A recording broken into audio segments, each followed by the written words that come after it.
Yeah. Boobs. Boobies.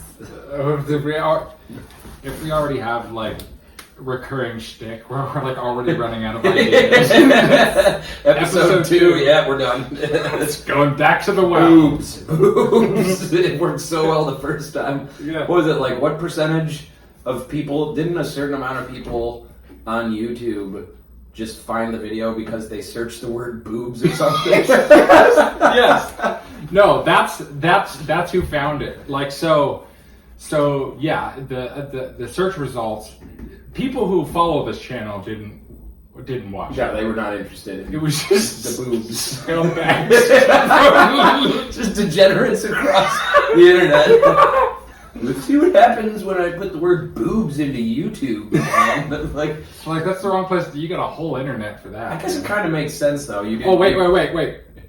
Yeah, professional breasts. There. Breasts. Professional breasts. We are boobs.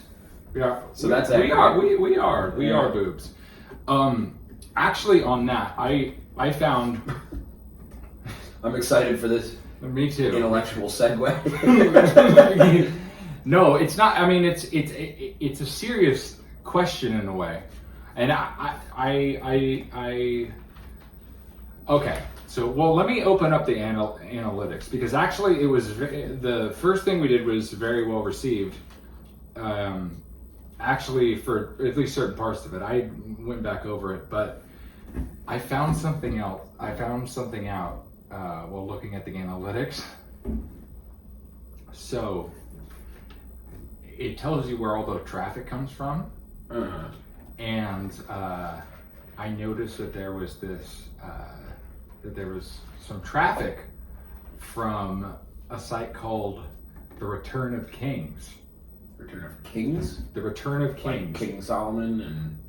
The Return of Kings. The Return of Kings. And then I went on there and whatever, and then of course I pull it up, it's just like, and sure enough, there was a thing called FilthCast that just got shut down like 4 or 5 months ago, because the guy was he like went to feminist jail. Oh no! Like he got worst jail. The worst the worst jail. No, everything was just like, and there was all these like, like Guardian interviews or like whatever. It's like misogynistic center of hate. Like he's on the Southern Poverty Law Center's. Oh, their hate list or they're whatever. the hate list. Terror list. So I didn't even know. Oh, But like apparently some of those fuckers found this place. Came over here. They That's came right. over and we filled the void in their hearts. Where has our beloved FilthCast gone? Yeah. Well, here you are. So this is actually one of the things. Like first of all, I would be curious to see what these individuals have to say. I mean, if they did come across this, what was the FilthCast? Let's go. Okay, let's go. Like Let's- they got sent to feminist jail. It's a very unfortunate place to end up. It is not a good place. Why did they? Did you learn anything about why they? I did. I didn't learn like. Okay, all right. So here's the first thing that comes up. The first article. There's Return of Kings, and it says Return of Kings for masculine men, and then it says underneath it. Okay. Return of Kings is going on hiatus. Roosh Zalvadez is time for a break. Featured site. Okay, and then underneath that, this is from October 2nd, 2018, from Vice.com. Awful misogynist website, Return of Kings, has finally been shut down. Oh man, see, I knew. I look, okay, so let's this is the guy. Okay. Southern Poverty Law Center. We're gonna read about the guy who had FilthCast. Let's hear it.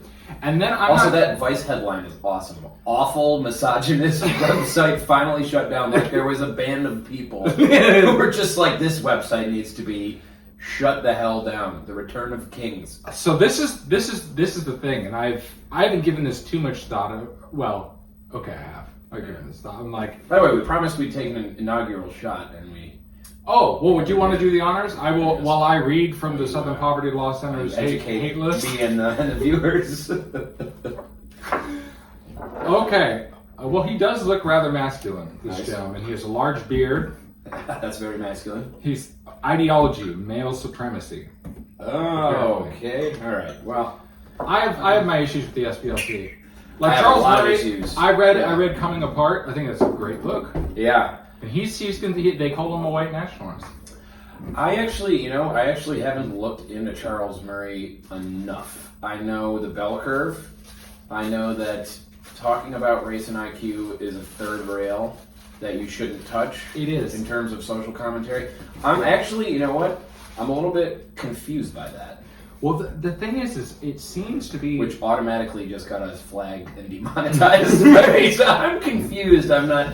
No, but actually, that's one of the things that I think that this could be that I'd like to do because I think one of the things that I'm fairly good at is understanding where the points. Where within the discussion things become offensive and off-putting to people. Yeah, I agree with that. Yeah. Because there's nothing like, okay, so let's take hypothetically. Okay. Because I have plenty of, I don't want to get into specifically that topic at this moment. Yeah. But the thing is that what if, hypothetically, you had like a group of people, and then one didn't have certain capabilities that the other group had. To me, like the idea that inherently you would say that, oh well, we should just like kill them and like make them slaves. Like that's to me like wait, how do you get from that to that? I don't know where to me, you could easily go the complete opposite route. I don't know where that leap comes from. I mean, it's not from history. Yeah, no. I'm just saying the logical leap, like intellectually. I don't really know where you get from. Like you're saying, like okay, let's say. I don't even know what a good hypothetical on this scenario would be. Like, let's say here's this group of purple people who they are just really good at driving cars. They're really good at driving cars. And then there's this group of green people who's really not. I hate how this bothers me. This is so politically correct.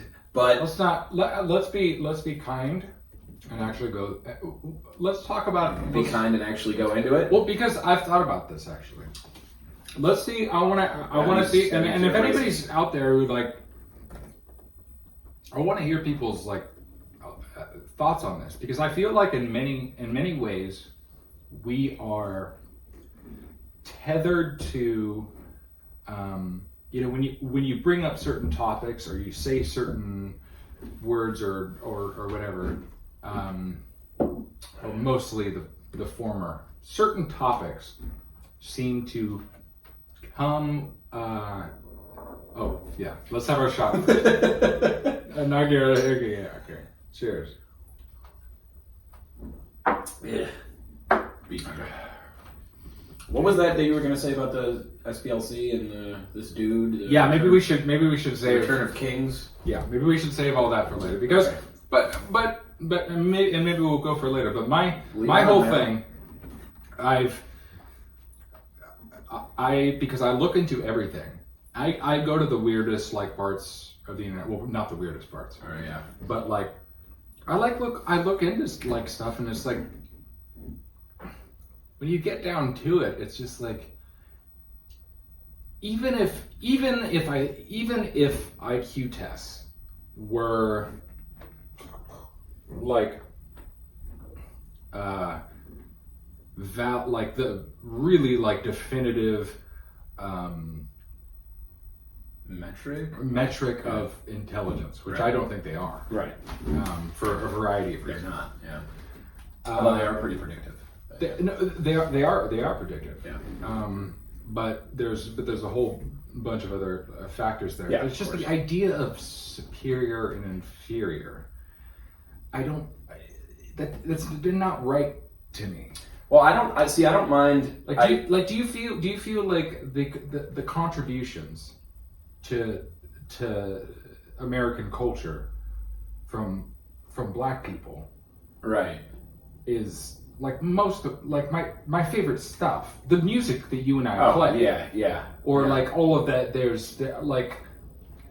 I don't understand the racial divide in general, just because it's never been the way that I think or see the world. I'm not trying to be one of those people who's like, oh, I'm colorblind. I'm perfectly colorblind. No, like I'm not. I can see people, colors. Yeah, and I know that people have history. different backgrounds, and some people have shared backgrounds that are different than my shared background with people who are like me. Yeah, and it doesn't always break down along racial lines, but with with contributions to Western society or whatever, I mean, largely it came from European people. That's just where it came from. But then there were civilizations that were involved prior to the foundation of the West or whatever that were superior at those times. You know, I mean, so like in the Middle East. Exactly. Well, we would have lost everything. Like everything we know about the Romans. They kept in the library in Alexandria.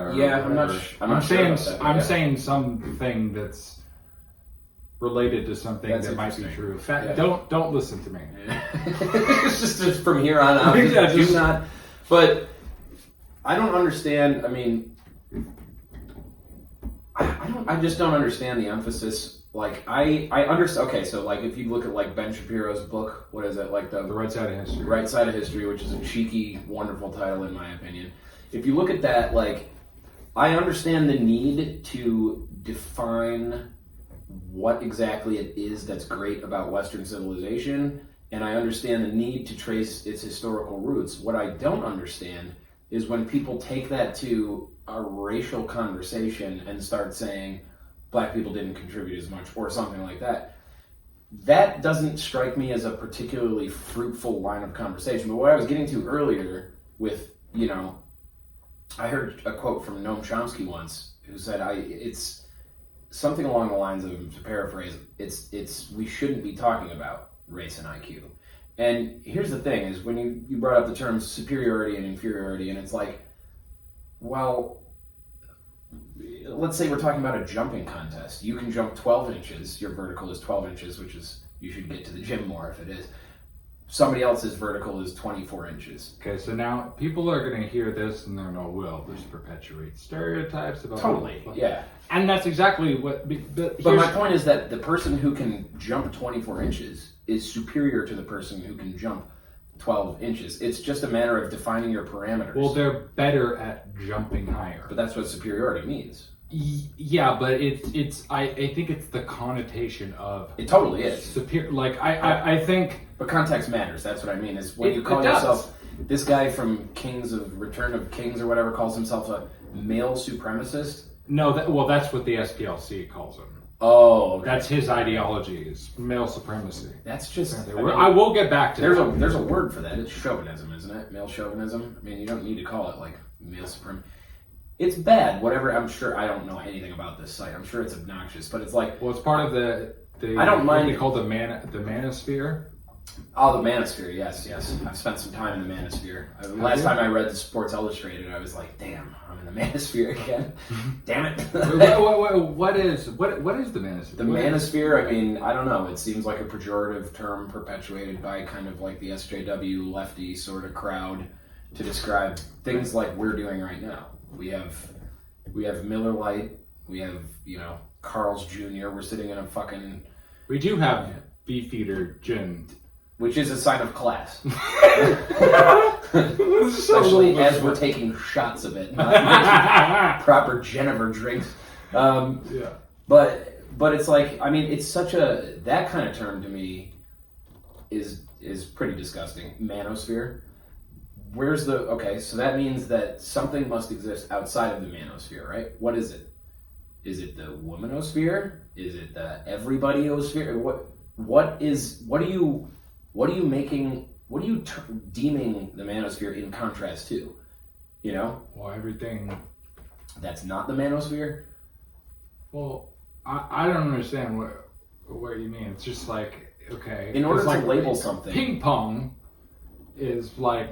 Ping pong is a specifically defined game, but it means that there's other games. Well, I don't even know what the manosphere is in the first place. It's a term that I've read in articles. But it's meant as pejorative. Totally. Pejorative, Broey. It's like mansplaining. Yeah. Or what are the other ones? Mansplaining. There was something really goofy I heard. Mansplaining, by the way. Toxic masculinity. Toxic masculinity. Jesus, that's called being an asshole. Stop being an asshole. Like, stop. Yeah. You're using these words to manipulate the conversation in a direction that makes it very, very hard for people to have any kind of rational conversation. Because again, if somebody said to you, like, well, that's just part of the manosphere, you'd be like, what the hell? That's not part of that's not part of the lexicon. Like, yeah. I've thought about this, and I think that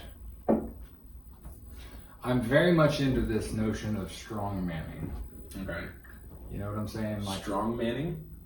Well, you've heard like Sam Harris talk, you know. Yeah. So, like instead of a straw man, a strong man. So it's literally try to formulate or contend with the strongest, most sophisticated version of an idea, rather than something that you can go, you know, and blow over. You're a straw man. And it helps intellectually too. Yeah, I think you learn from it. The problem has been for me that a lot of my understanding of these issues has come from because there are a lot of people now who don't believe in dialogue, or no, okay. There's a certain segment of the left that doesn't believe in dialogue, which actually, in some sense, I do. I kind of understand what they mean by that now, and I understand what that means by language shapes reality and stuff like that. Because in a sense, it does. But what's unfortunate is that I feel like I've had to think about these ideas, and like I've like read people and read various like feminist books and like Ta-Nehisi Coates and all this. And all Why is it pronounced Nahasi, by the way? Instead of Nehesi? Or it's Nehisi. I always said, before I ever heard it said, because I only ever read it, the name. Mm-hmm. I always said Ta-Nehisi Coates because it's Nehisi. I don't know what his name is. Some funky something. Oh no! So I read Between the World and Me. He was interesting. I think he's a pretty good writer. Flowery, too flowery. He is flowery. Too ornate. Take all the decorations off. Just give me the straight dope, bro. Yeah. Did you see his thing with him and Coleman Hughes? Dude, Coleman Hughes wrecked him.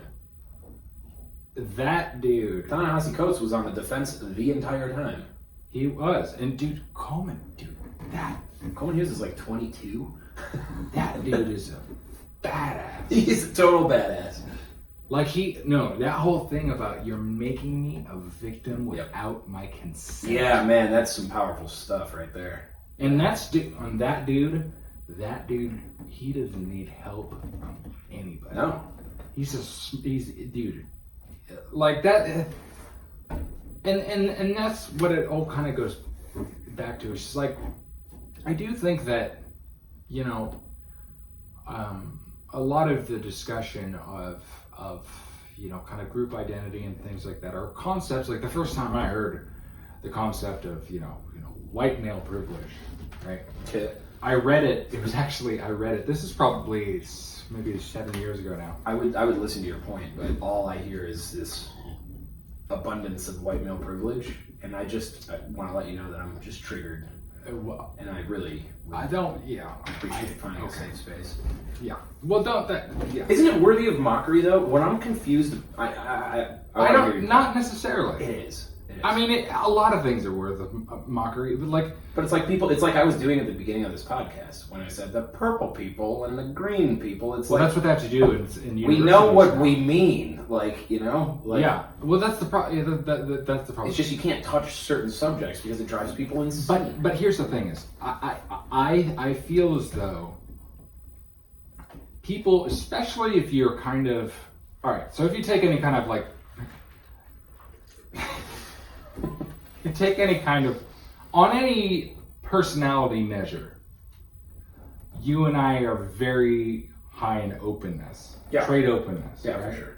Yeah. As a matter of fact, I'm like freakishly high. Yeah. Which is also why I'm a disaster in other ways. It definitely contributes to that. It's not a productive way to live. But it does help you. I can think my way out of pretty much any box. Totally. You know what I'm saying? Yeah, and find associations between ideas. It's one of the reasons I kind of go off is because I'm always creating, right? Yes, exactly. And I'm very, very, very low in conscientiousness. Not surprising either. I'm neurotic. Yeah. I'm disagreeable, but above average in compassion for a man. So if they break it down into two things, I'm very low in politeness, is what they say. Huh. Which is weird because some people are like, oh, you're very polite. Well, where'd you get this information from? Well, I've taken several tests. Okay. This one is from the one where it's broken down into subgroups. That's the Jordan Peterson one. Peterson, is that Big Five or Enneagram or something? It's the Big Five. Okay. His one, and I've gotten on openness. So wait, it's anywhere between 96 to like 99.99. That's very high. Yeah. So wait, what were you talking about with agreeableness versus compassion? You're disagreeable, but you're highly compassionate. No, not highly compassionate, but like for high in compassion for a male. For a dude. Okay, yeah. So this is the way it works. I'm just gonna burp more, but like Carl's Jr. First time having Carl's Jr., ladies and gentlemen. This man has lived in. How long have you been in LA? I've been in LA for a little over 4 years, and I've never had Carl's Jr. You know what? Actually, it doesn't really offend me at all. I like Jack in the Box, dude. I never had Jack in the Box. Is that only West Coast? It's not in Michigan, and it wasn't in Indiana when I was there. Yeah, Jack in the Box is good at like 2 a.m. Oh my god, dude! But I'm always up until 2 a.m. You driving are back from like band practice or show. That's your thing. Like if I know that if I text you, I'm not gonna hear back until you wake up at 1 p.m. You're more likely to get a response from me at 5 a.m. than you are 11 a.m. Yeah, last night we corresponded. Like we caught each other. I happened to like wake up in the middle of the night. I was kind of wondering what the hell you were doing. I woke up. Sometimes you just like wake up and It's the older you get, the bigger your prostate gets. It must be the prostate. Where the hell was I? Oh, yeah, no. I did a bunch of mansplaining something. I was mansplaining to my man friend. Nice. So what Peterson's thing did was break each Big Five thing down into 2 subcategories. So each of the 5 traits broke down into 2. Okay. And then so on, like openness proper, it was like really high. Okay. On intellect, it was like, that's only like an 87, which I was very disappointed in.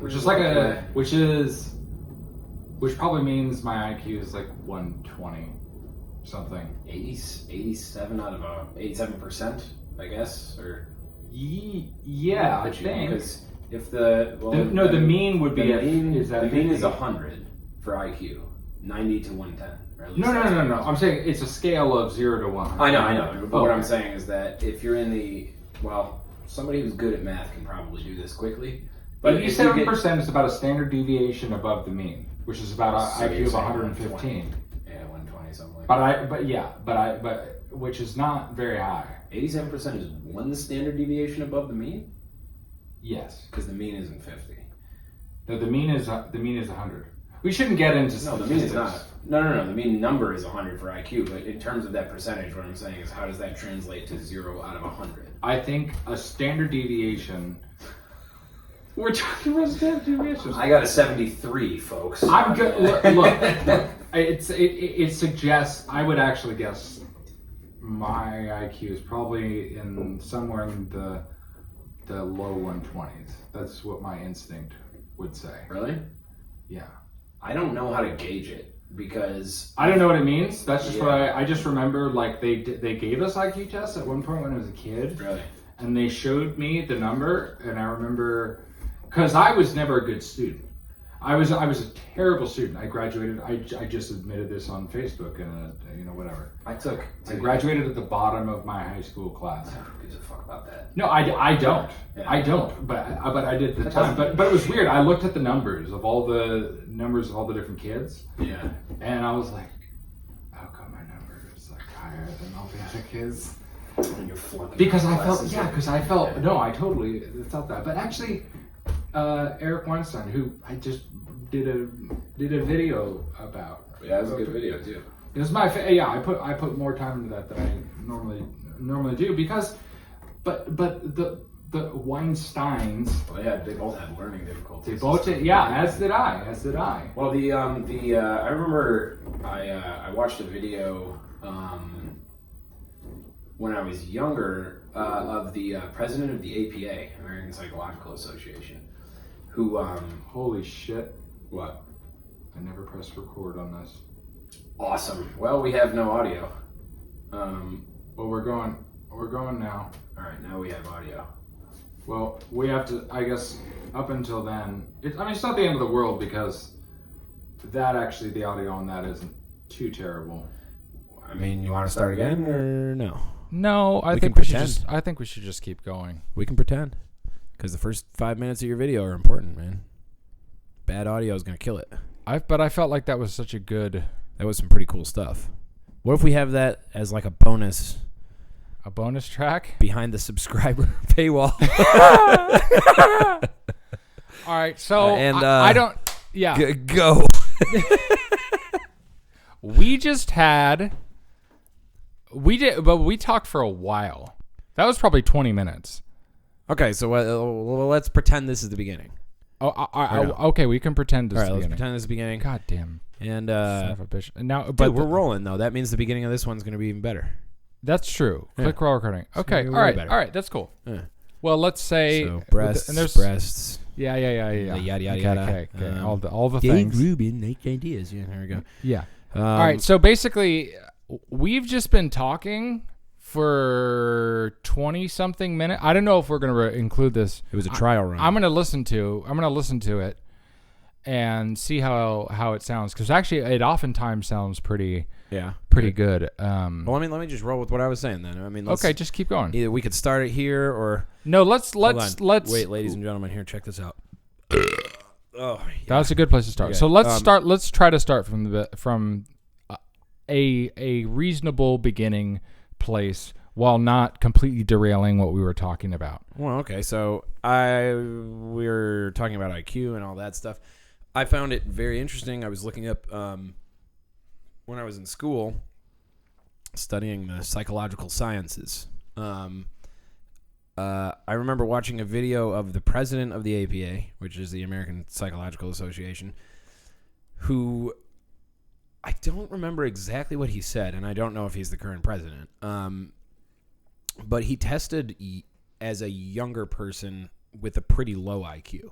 And then he ended up going to an Ivy League school and becoming, the president of the APA, which is huge. Sure. And it's like, okay, so Also, fun fact: do you know who's that guy? He went on the Ben Shapiro Sunday Special.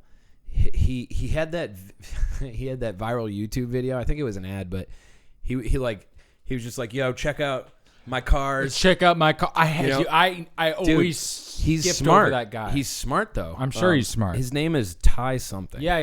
And anyway, he was on the Sunday Special, and he's just like, "Here's what you do: you go to my website, you take a personality and an intelligence test." And I mean, whatever.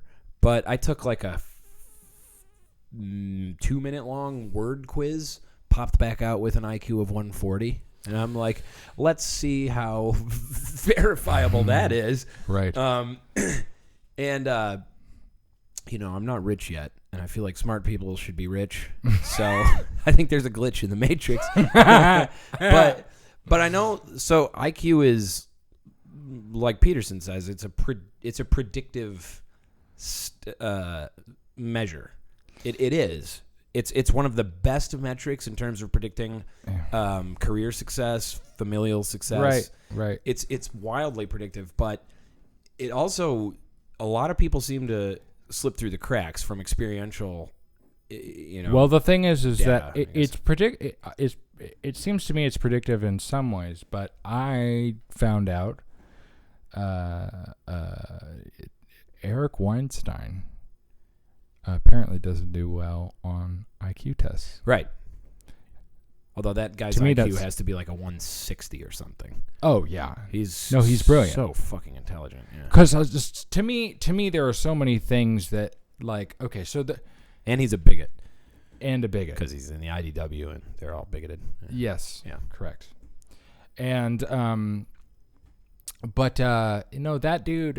dude's brilliant. What was he, a PhD from like Oxford and something like that? I mean, I think that dude, because he's, in a strange way, I relate to him almost more than I do Peterson. Like, I feel... Yeah, he's a really interesting character. I'm glad he started his Portal podcast, too. It was really... Did you listen to that? I didn't get to see the whole thing. It's really good. I made it through 20 minutes while I was rushing from one place to another, and I was like, oh, man, I can't wait to listen to the rest of this. Yeah. Yeah. And I told you what happened. If you guys haven't seen the video, I put more time into this video than I do generally, because something really strange happened. All right, yeah, that was a wild coincidence too. He refused to tell me what the coincidence was until I saw the video, which it is well worth the watch. Yeah, it is. Yeah, but I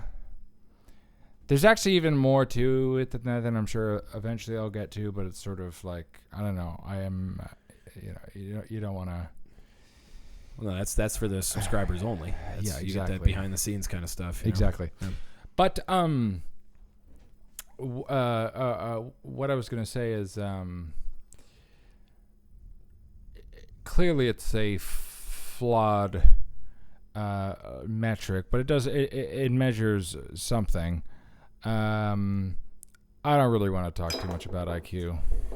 I don't know. IQ. Well, okay, so I'm not in principle against it, because I think that there's a more, again, we actually started a conversation that was pretty good. To me, there are ways of discussing things where they are not attached to the attitudes of the past. People that our age, especially who are of a certain temperament, like kind of, we were just saying that we're both very high in openness and stuff like that, and low. I'm very low in disgust sensitivity, which apparently has something to do with disgust sensitivity. Yeah, apparently that has something to, according to Jonathan Haidt, that has something to do with political Big Five characteristic. No, it's apparently it's predictive of conservative belief. Disgust sensitivity. Yeah. So in other words, what the hell does that mean? Okay, so Donald Trump is a germaphobe. Yeah, he's a strange. Did you know that? So to me, that actually says, okay, so the unclean things, or like a lot of individuals who have, like, it's like part of their personality is just things that are just outside their sick and bias, to where like people who have more of an artistic or I don't know, who are That's higher got to correlate with openness, right? I'm wondering why that's a well, different... they're an inverse correlation. Yeah, I was going to say, Yeah. why is that? Why would they bother with two different metrics? Because it seems like they're measuring the same thing, right? If you're high in openness, you should be low in disgust sensitivity. Yeah, well, it's Like, it would be hard to be a very open person, but be very high in disgust sensitivity. Well, I'm open to new things. I'm just disgusted by all of it. I think it probably depends, but I would imagine that there's a correlation there, and so I know for me, I'm very low in disgust sensitivity. Like I was just thinking about this. It's like cooties. Remember cooties? Yeah, I got them once. I wanted cooties because I wanted some female to you give wanted me the female cooties. attention, right? Oh, Yeah. oh, the cooties. Well, now you're Like- just being ableist, Yeah. No, that was the impression of myself. mocking the handicapped. Oh, well, now you're being ageist, mocking children. Yeah, mocking my former Your self. former self. But yeah, I never understood. I remember in like preschool, they played this thing called Kissy Girl, where the whole idea was that I knew a girl who we all called Kissy Girl, oh, okay, who I always It was wanted the to 90s. kiss. Yeah. I'm sure. Never did. Well, that's yeah. My bravado as a man did not show up until a little bit later. Like I don't know how development necessarily goes in that respect, Sure. with regard to age, but like, you know, Mine's still emerging. right, and that's unique. That you're an outlier in that one, I think. I am. So you acknowledge that. What? That you're an outlier, or that I'm an outlier? No, that it's you can see it's still like happening. Well, yeah, For me, yeah, of course. Yeah. And I mean, it's just a learning process. It is okay. So I always wanted to get girls and stuff like that, Sure. but I never could. Yeah. Because I was a good kid. You know, the whole helmet, seatbelt, blah blah, that kind of. Is that all it takes? Yeah, well, it's just a guy's a fucking loser. Look at him with his seat belt and his helmet. Well, Is that the bar? yeah, I think that's the bar. But like, you know, I was just kind of, I wasn't a goody two shoes, but I was in like, you know, honors stuff, and I was just pushed academically. Yeah. And I was just, you know, the cool guys were never that. They kind of didn't, they fucked up academically, but they, Apparently, it's not like that anymore. But keep going. that's interesting. But you know, they fucked up academically. They just had this natural charm that I never understood, because I just kind of played by the rules until at a certain point I found out that, you know, blurting funny things out during the middle of class makes girls like you a lot. Because it makes guys like you, because everybody is just like, oh, he's so brave. And that was actually funny. I mean, it was a juvenile sense of humor. It was like middle school or whatever. Either way, when I started getting liked by girls was a couple years after like the popular kids got liked by girls. So I developed kind of the sort of, ooh, he's edgy and, you know, dark. So that's why you can relate to me. Yes, that's why I can relate to both people. That's why I'm one of the few, you know, attractive dudes who can relate to losers. You know. Well, thanks. Yeah, no problem.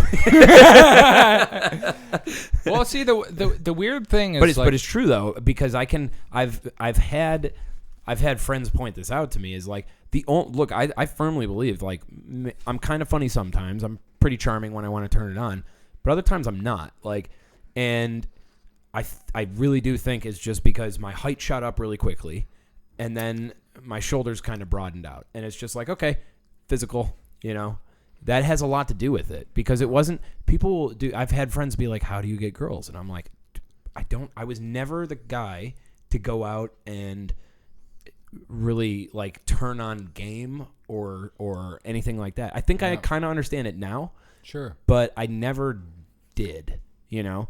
And like, that's really interesting because it's assumed that if you can get girls, you must have done something to get them. But it's like, nah, people are just idiots. We're animals, you know? Yeah, no, I think a lot of it is like some weird instinctive thing. That's what I mean. And to me, it's just, how the hell do you explain instincts? You know, like, how do you do that? It's like, well, I have this feeling in my gut that communicates with my head, and then I move from there. You know, it's like, sure. You ever get super frustrated if you're still coming into your own with mojo and game and all of that? Do you ever get frustrated when guys are just like, well, you just got to be confident, man? It's like, right. So what does that mean? So exactly. That's not an instruction. Well, see, the weird thing with me is like, it was always like this. It was like a little bit of an anomaly. Yeah. In a sense of like, people always knew to respect me. That's interesting. Yeah. Like, I don't know. So you were never bullied or anything? No. I don't think I really was either. I was bullied maybe once or twice, and I made it very clear very quickly that that's not going to... Well, I was rather bold in many senses, but I was... And still, it's like... I do try to be, like, kind. I try to be, like, polite, but I always... Did you rewind? Actually, no. Oh, you dick. Yeah, I know. I didn't. I don't think I ever rewinded when I returned a video. But it's such a pain in the ass to go to the VHS and just all the way back. It took like 2.5 minutes of life. But then again, I leave my pants on the floor when I take them off. Yeah. Like, you know, and you got to throw the shit in the thing. I don't want to do that. No, that's a long walk across your room. I have more important things. Oh yeah, right. But like I would see, the funny thing is that in hindsight, there were definitely people that were into me, because I actually kind of was, in the way I am now. I'm very, like, I have my areas where I'm like very, very confident. Yes. And like, and I just like, and I like the battle, right? Like, because it makes me better, and it makes it, and also I'm just sort of like in like a constant conflict, anyways. Yeah, you may as well like externalize it and do something useful with it. Totally, yeah. Which is probably one of the reasons why, you know, even what we're doing right now. Yeah. It's just like, there are these areas that are kind of dangerous to go into that I'm always attracted to go to, but for whatever reason in high school, because I was the Catholic kid even though I was already kind of like, I don't really believe this, in a fundamentalist Christian high school, and they do not like Catholics. A private school, or it was a private school? Really? Yeah, I went to private schools until college, and then I went to. Wow. I downgraded. All male? No. Oh no, it was co-ed. The progressive fundamentalist Christian school. Is that in the Midwest? Are they all the fundamentalist Catholic schools? Catholic schools are. Well, there was a Jesuit. No. The high school was closer to being like Baptist or something. No, my undergrad, my grade school, junior high, Catholic school. It's actually a really great education. Actually, my affinity towards Catholicism, or certain practices, certain things about Catholicism, I'm rather fond of now. I appreciate the priests because they're there fond are of things you. that I can't. I'm sure. I got lucky back in the day. But like, can I get a bite of that chicken sandwich? You could have the rest of this chicken sandwich. I don't know if I want the rest of this chicken sandwich. Eat some chicken sandwich. Let's see what's going on with this spicy chicken. Yeah, but I don't remember quite where I was, except for to say. Everybody just tuned out. Bye-bye. Okay. The funny thing is that I came right out of the gate, like in like 7th grade. I remember the cutest girl in the class. There was like a few, and people were like sending papers around, like rating people and stuff. And I was at the top. It was like me and a few other people. No. Like it was like me. I got from this girl who I thought she was so cute. Really? She probably still is. Wait, what grade was this? 7th grade? Yeah, middle school. Yeah. When all like that shit starts happening. Yeah. Exactly. Things got very sexy. What with those rating systems and No, in the last couple of years, there's also things about it that it's a very strange time. But like there was this girl who I thought was I was totally into her, and then I asked her to go out with me, and I thought she was one of the cutest girls in the class. She probably was the cutest girl in the class. And then she said yes, and then I didn't know what to do. The whole situation terrified me. Like, what are we supposed to do? I can actually relate on that one a lot. Yeah. Because part of the reason that I can relate to the popular kids and the losers, because I was always just kind of in between, People seemed to like me, other people didn't. I think I was just loud. I had kind of a bold personality, and I just ran with it. I didn't think about it, That's what kept me out of loser territory. Yeah, exactly. That same here. I was kind of I was a drifter. Exactly. That's the same with me. Yeah, I was never a bona fide popular person, but they invited me to a couple of their parties. But like, I didn't know. But not many. I wasn't part of the group. Right. But I remember a few times, like, I could get girls, but I had no idea what to do after that. No idea whatsoever. I remember distinctly a couple times, cute girls, too. Girls who I was very attracted to. We'd agree that, okay, we're going to go to the football game or homecoming or something, Okay, we're going to do it. And then last minute, I'd just chicken out and just be like, I'm going to come up with some excuse to get out of this situation, because it gave me so much anxiety, because I realized I had no idea what the hell the next step was. Yeah. And it's like, I know exactly what you mean. How stupid is that? It is stupid. Because then the older you get, the worse, the less tools you have to make it work when you actually like somebody. Exactly. No, I'm seriously just now. I'm 31 years old. It's only you don't look a day over 30. Thank you very much. And I'm just now starting to figure out my own weird way in all of this, because I would get attention. In hindsight, there were like these openings for me. It didn't help that I was always in like these like really like Christian schools in high school, and there was stuff going on. And there are now things that this individual will know who she is if she's listening. No, I'm serious. She will, and to where it was like, oh fuck, well, that could have happened. Why didn't that at least like happen? This individual, well, it was this girl. She was. I was gonna say, you might want to specify the gender. Okay, well, now we got that one out of the way.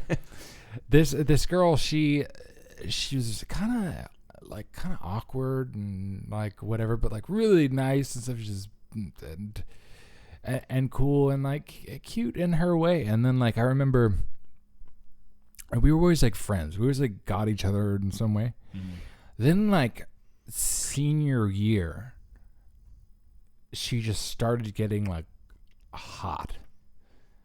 And then by the time I saw her again when we were like 22, and she was just like a fox, Just babe. just a smoking fox. And I made a move, and I didn't know how to make moves back then. It kind of, and I didn't. She since told me, she was like, "Why didn't you like try more?" And blah blah blah blah blah. It's a long story. Yeah. But yeah, no, there were. Gee, I don't know, babe, because I was 16 and confused. I don't know. No, this is when I was 22. No, I know, but wait, you made a move though. That's what I mean. She's told you why. I didn't you did, try but I more? think I also, it was like really dark, and I all of a sudden she just like felt me like coming towards her, or all of a sudden I think I just scared her. And she because we were It was dark, and she felt you moving towards her.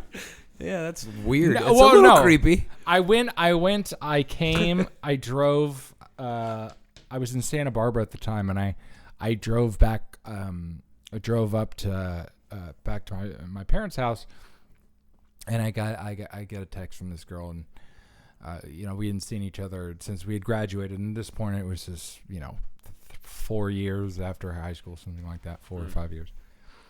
And, she says, "I'm house sitting this house with my friend." There's another friend, and it was like, "Do you want to come by?" And I was like, "Great," because and nobody asked me to do that when I was in Did you know what that meant though? Like, Did you know when she asked? Like, yes. yeah, but the thing is, I didn't know what that stuff meant when I was. A yeah, kid. but at that point, I don't even think she did it. Like, there were so many people in this particular school that I went to. There was definitely people doing it all. Yeah. But it was so hush-hush because this was, at least in the Catholic school, it was a little bit more like open. Like, there was more flirtation and kind of sexual, like, vibey chemistry stuff in the Catholic school when I was in like 6th, 7th, 8th grade than there was throughout like high school. Yeah. For me. So by the time I got to college, like, everybody had like done all this, whatever stuff, and Right. they'd figured this out, and I was just like, Yeah. it didn't know, and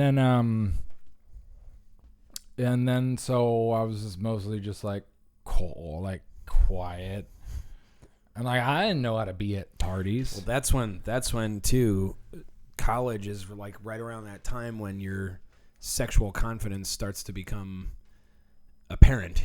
Like everybody is aware of everybody else's level of sexual confidence. Sure, I think, and that's really sure. So I had so many, like, I could always just fake it because I had so many opportunities in high school and like late middle school, because there was seriously a point at which I went from being no one really hated me, but I was just kind of anonymous, Yeah. and I was tired of being anonymous because I was nice. I remember actually there was one thing that happened in 5th grade. I bet you they don't do this anymore because kids are pussies. But when we were in 5th grade, we had to do superlatives for everybody, which means for everybody else in your class, you write next to their name one word to describe what you think they are. And I am not kidding you. I got 5, or we handed stars out to everybody or something. I got 5 girls to give me a star that said nice. It crushed me because I was like, man, the only thing that these girls think of me is that I'm nice. I still find the word, I'm making a movie called Nice Boys. Condescending I find word. it, I don't find it. You know what? This wasn't even that long ago. Somebody referred to me as gentle. Ooh. That's, yeah, exactly. Gentle Max. No, terrible. Ugh. No. And this was a boss of mine, and it was not meant in a bad way. He was like, yeah, but you're gentle. Yuck. And I was like, gentle? It was like, and he's like, don't get me wrong, like, I've seen like the other thing, but just generally like your approach to things is like, Ooh, man, that's a way to rip a man's confidence away from him. no. But that's gentle. That's what I mean. I'm this kid with a I can blossoming be gentle. sexual identity, going through puberty and everything, and I'm Sure. like finally like I want girls to like me, and I don't get it. And I think that must have been one of those moments where I was just like, all right, something's got to give, because I literally told a girl who handed me like the 5th girl to be like, you're nice. I was like, can you just put like immature or something on there? Because I recognized that all these other guys who were getting attention acted like morons. Right. They acted like idiots. So like, I don't know. Then eventually, like, I got the opportunities, and I would go so far as to go through with some of them. Sure. Like, I hung out with this girl in her basement, and, you know, we were watching movies. It was dark, and she was laying, like, on top of me, and I didn't make any kind of move because I was just terrified.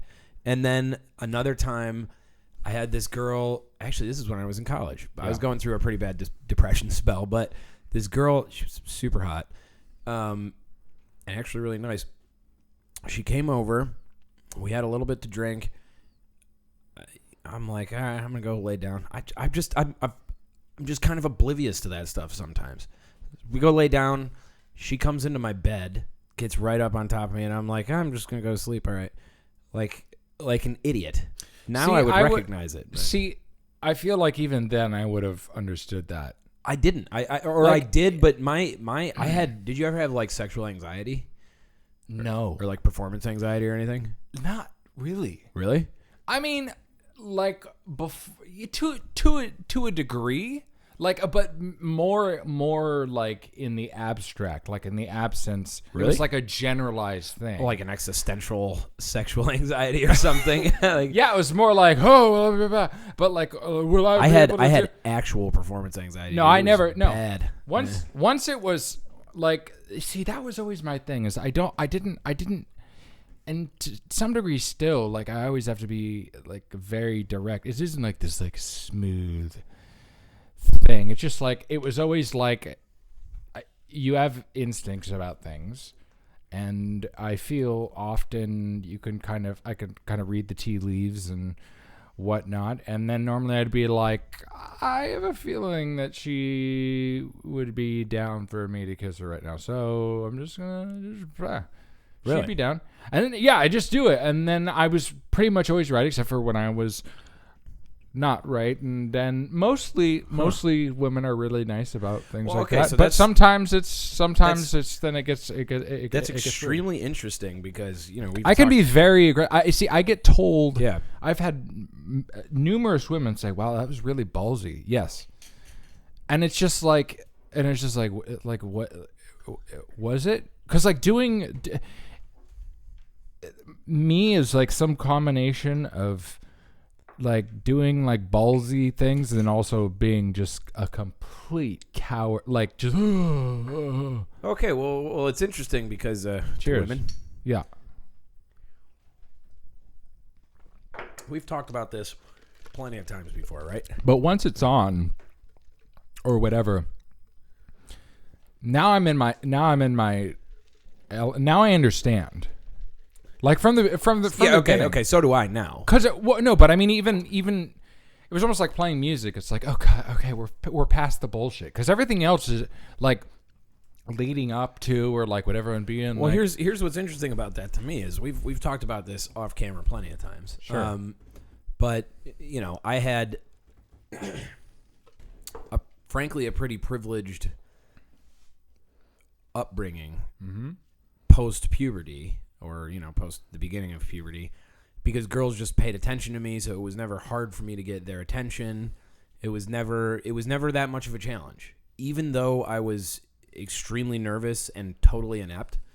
It was never hard for me to get the attention that I wanted, really.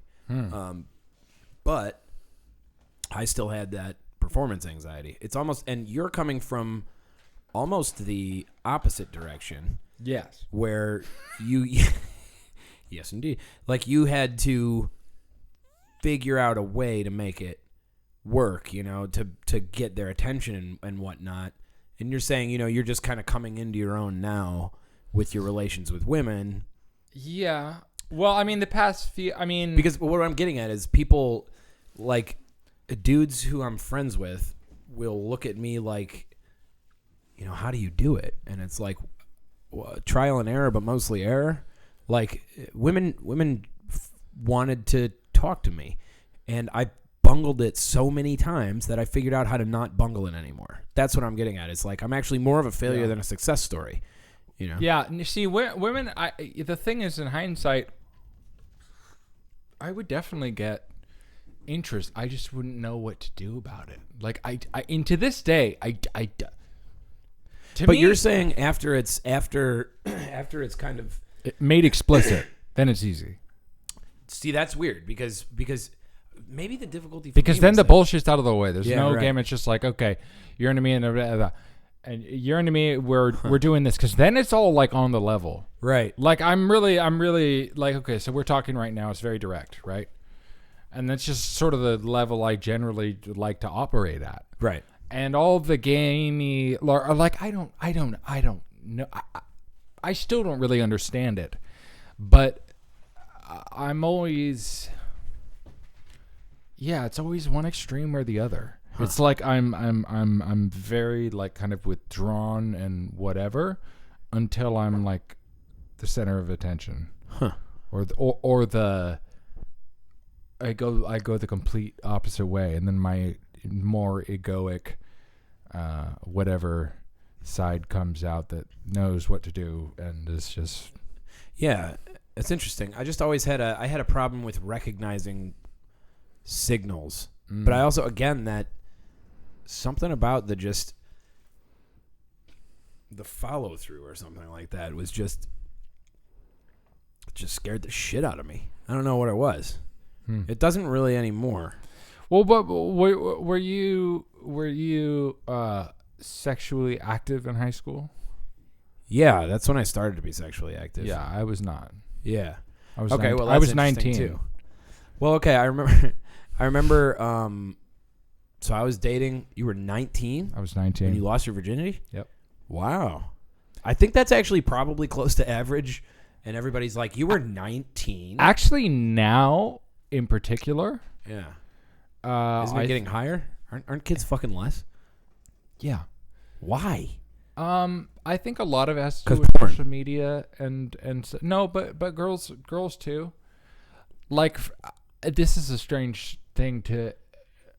Well, it's not strange. Now because of the fact that I've had really one relationship. That's interesting. Yeah, when I was in my early 20s, my college girlfriend, and we're still friends. Huh. And she, I'm not friends with any of my exes. No, I blow that shit up, son. I run away from the burning building. The thing is not true. I'm friendly with. I burn a lot of bridges. I instinctively burn bridges. I'm still. Like, if we're gonna end this, we're gonna end this. You and I, if blaze of glory. Holy shit! If ever there was a battle of like the destruction of a friendship, that you and I, it would be. No, that'd be World War III. It would be ugly. It would be bad. I can't not get the last word too. That's the thing, and I bet you're somewhat similar in that respect. I can't. No, if no. I pull Once I'm challenged, I can't you, back you're down. just gonna be no, like, no. I'm up in this one, baby. We'll be like those mutually Irish destruction groups. The IRA, the IRA, the not IRA. Our grandchildren will be bombing each other's houses. How crazy is that, man? There's especially in religious traditions, there are so many, especially like with Israel and Palestine, which is I am a woefully undereducated person on that subject. I know a little bit. But like, to me, I'm just like, why can't we all just get along, man? But like, me too. I mean, it's naive, but like, dude, it's also true. I don't care whose God said what about whom. It doesn't chill. Just chill out. This is pissing the whole world off. But actually, this is that leads to which is going to get us the most hate out of anything we've been. Oh man, why is it so hard to talk about that shit? You know what? Everything anti-Israel is anti-Semitic. Yeah. Everything anti-Palestine is anti-Muslim. It's like, Jesus Christ, look, I don't know the history, really. I know some of it. I know how Israel came to be as a formal state and all that. But I don't understand why. To me, I don't see... When I see... the world is complicated, man. Wow. Now you know. Whoa. That whole situation, like, it seems like there's a lot going on, but I do think that there's, and this relates to the video that I put up, where, because I've been thinking about it a lot, and it's just like, our generation, we grew up with the internet, so right. There was never some time. Well, wait. Do you remember a time kind of before the internet was I ubiquitous? do. Yeah, I do. too. But we were still very young. I think we're the last people, though. We're the last generation. Yeah, where we remember there not being an internet. I remember the first time getting on the internet. I went to Lucas. What the hell is this? It took forever, and I went to LucasArts.com because I wanted to get LucasArts games, which they made the best games back. The best games, greatest games, best games. They did. And what did they make? Well, they made Dark Forces, cool, and Jedi Knight. But a lot of their best stuff was like they made really good like point and click adventure games. You remember those point and click adventure games? Did they make Monkey Island? They made Monkey Island. Fuck yeah, Monkey Island was awesome, dude. They do I played like 3 of those, man. I love those games. I never did a Monkey Island. Oh, and they did Full Throttle. Oh, Full Throttle, The sweet. Dig. Did they do Grim Fandango? Grim Fandango. Oh man, what a great game! Yeah. See, I only got so many. I didn't get through many of those, but they were those guys. Those are so fun. Those were my games. Yeah. No, I loved those games, and that's how I got on. But the point is with the internet, and then also like our first memories being politically. Well, the very first political memories. For me, were Monica Lewinsky and Bill Clinton. Wow. Yeah, I remember that. You got, what, 2 years on me? I got a couple years on you. You got 2 years on me? Yeah, what, you're 29? Yeah. When I'm the hell 31. did that happen? 95. It was right around the O.J. Bush Simpson. came in 2001, right? So Bush, yeah.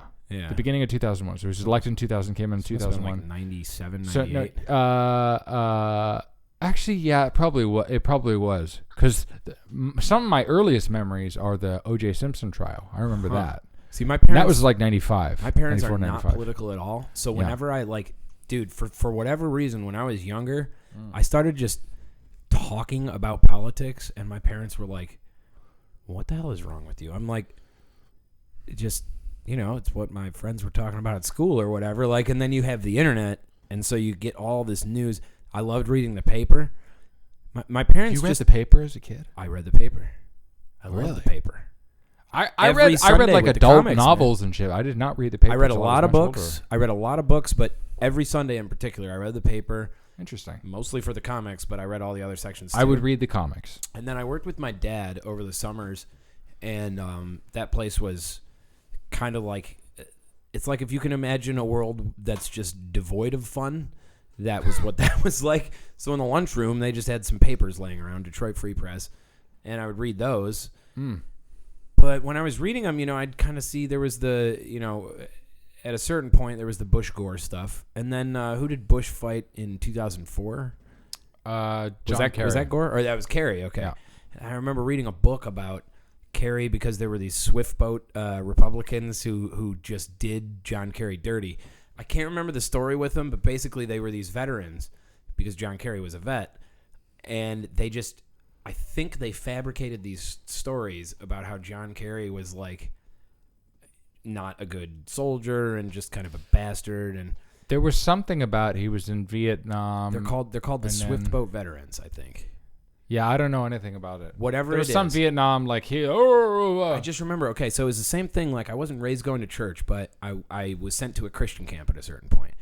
And all of my counselors, well, we would have to have these, let's hold our hands and pray before we eat lunch. It's like, dude, it's a bologna sandwich. God did not bless that meal. I'm sorry. That is hardly food. He does not condone the bologna sandwich. He doesn't like bologna, I guarantee it. Because bologna's nasty. There are about 3 things I'm confident that God doesn't. bologna sandwiches. Bologna is among them. That's at least number 2. Yeah, right? Whatever it was, there was actually really good food at this camp. But I just asked, I didn't have any context. I didn't know that and this actually informs who I am now a lot. I didn't know that the questions that I was asking were considered offensive. Because I would just they would tell me something about the Bible, and I'd be like, that doesn't make sense. For instance, the classic one, why aren't there dinosaurs? Because my parents took me to natural history museums when I was a kid. Or we went on a school field trip, and I read about the T-Rex and the brr, and they were just like, what do you mean, why aren't there? I'm like, what? This is a book of the world's history, right? Isn't it supposed to be, or whatever, you know? Well, we don't ask those questions. Like, okay, all right, well, that doesn't make any sense. And similarly, when I started looking into politics, my mom and dad would just be like, they would get flustered with me very quickly. You know, it would just, it's just like. Because you would ask the questions. Just questions of like, so which one's better, Bush or Kerry, you know? And they're just like, well, we don't talk politics in this house. I'm like, and it's not like that. It's not really like that anymore. And it eventually, I mean, my dad loves to argue. And so we would get into it, and that's fun. But my mom would just be like, you know, just tut-tut. And it's just like, why do we have to talk about this at the dinner table? It's because I'm really sick and tired of telling you how school was today, because it was the same as it was the last 3 years. I was just bored, and I was just really curious. And I figured that asking questions was like the way that you learn things or something, you know? So it's like you ask those. When you're that young, when you're like I'm talking like 10 to 14 or somewhere in there, when you're that young, you're not asking questions with any kind of intentionality. You know, you don't have intent. No, you want to know the answer. You don't even you want to know the answer, but you hardly even want it's just like it's like a burp. It's just you drank a fizzy soda and you're just like, why aren't the dinosaurs in the Bible? Like, you know, it's like it's you don't have any reasoning for it. Something doesn't make sense, so you ask for clarification. That's it. That's all I was doing. And right. The types of answers that I got were really weird. So I've always, you know, now I'm extremely keen to talk about these subjects because I'm always amazed when people are incensed when the subjects are challenged or when their worldviews are challenged. It's like I've challenged my worldview so much that I'm not really scared anymore. No. That's the thing is I'm not either. I any box. This is probably for you too, just to varying, you know, whatever. Any box I create for myself, I can think my way out of. I mean, this is an arrogant statement, but I can think my way out of any box, basically. Right. Put me into a box and I'll find a way. Yeah. I'll find mental a way boxes. to get out. It's just the way my mind works. Yeah, absolutely. It makes it difficult to form a solid identity. In some sense, it's not a particularly stable way to live, but it is the absolute. Especially if you're also neurotic and low in conscientiousness, apparently, it is like that is what makes a creative person, right? Yeah. So you know, you're just kind of able to assimilate all these different information and look at things from, you know, different perspectives and all of that. So I feel like I can play devil's advocate to almost anything. Yeah, I'm sure you can. Sometimes I get in trouble for that. Of course.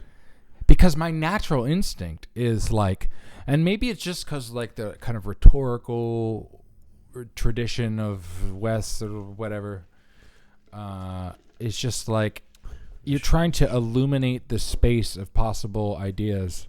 Do you want? Oh yeah, Miller me, baby. Oh boy. I'm always trying to illuminate the space of like possible ideas. So it's like a lot of so like what we were talking about on the last podcast, like about like Trump and whatnot. The monolithic non-thinkingness around him and his administration. Just like the extent to which many individuals are, just all reason and ability to communicate is forfeit around anything related to Donald Trump. Yeah, that is one of probably the most disturbing. It scares me because we're like that. That's what people are actually like. Rationality is not. That's something that has to. It's like his election opened up the portal to the upside down, and now we're living in Stranger Things. Portal. The portal, exactly. I mean, but it really exposed us to something that we didn't want to admit. I wrote an article. But we needed to. We needed to see it. Yeah, I absolutely agree with that. I mean, I wrote an article a little bit ago. I think it's called "Are You a Trump Supporter?" How do you answer that question? Exactly. That's the point of the article. Is I don't know the what term that means. Trump supporter is equivocated with the term bigot or Nazi to people who really hate Trump. To people who love Trump, they wear it with pride, and to people who are kind of in the middle, like you and me, who look, I don't buy into this fanatical hatred. No, because it's insane, and I don't buy into this fanatical adoration either. Right? No. Because that's also insane. No. Okay. You don't want to. It's a good thing that there are people pushing hard back against that guy. Yeah. Because if his ego was like, if he Trump's ego unrestrained, ooh, it'd be awful. that'd be awful, massively bad. But he might be smart enough to surround himself with people who push back against him. I mean, yeah, no. Well, he likes hearing different ideas, and I like there are things about his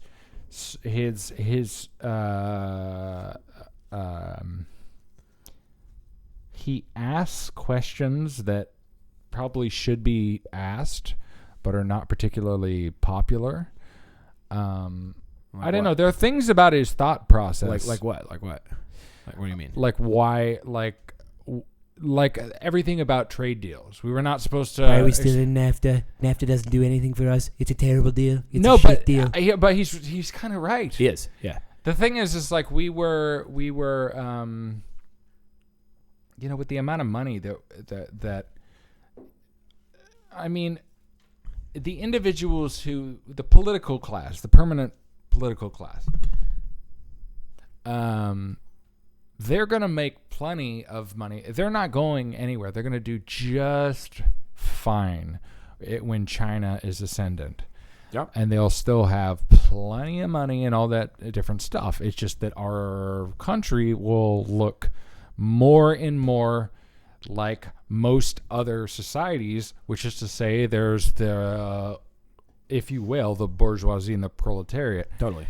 United States, for a period of time, when we were just growth, like the growth was pretty evenly distributed. And I don't think that's coming back. So we need to find a way, but this whole notion of, so therefore we need to grow the federal government and make it bigger. I don't, the federal government is not good at doing anything. Oh, okay, Dave Rubin.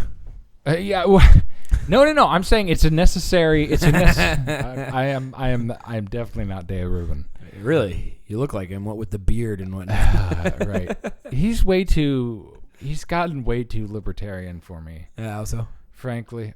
How so? Yeah, what do you mean? I heard I heard him on Joe Rogan, and he was just with like the building contractors or the housing rules or whatever. I don't remember. I just heard him he went to like, shouldn't the state, like, he just started like kind of saying these sort of the reason I talking said that, points. it sounds like, very talking like, points, right? Yeah. And the reason I said, okay, Dave Rubin is because let's talk about Dave Rubin. Yeah, I think it was, okay, so first off, I should say, we're all over the place. Fuck it. Yeah. Who needs structure? We're high on openness. That's what it is. But Okay, so I got introduced, not necessarily introduced, because I was a soft YouTuber back in the Numa days. I still don't know what that is. What? I don't know what Numa is. How? It's a dude who sits there and does this to the Numa, yay. Numa, yay. Maria, hee. I don't know. Yeah. Maya, That song. It's this kind of chubby dude. Maya, Yes. Maya, And he sits there and he does this to it. That's the whole thing. That was like borderline college humor days. Oh, okay. Either way, though, like I knew those videos. I knew Salad Fingers. I don't know if you know Salad Fingers.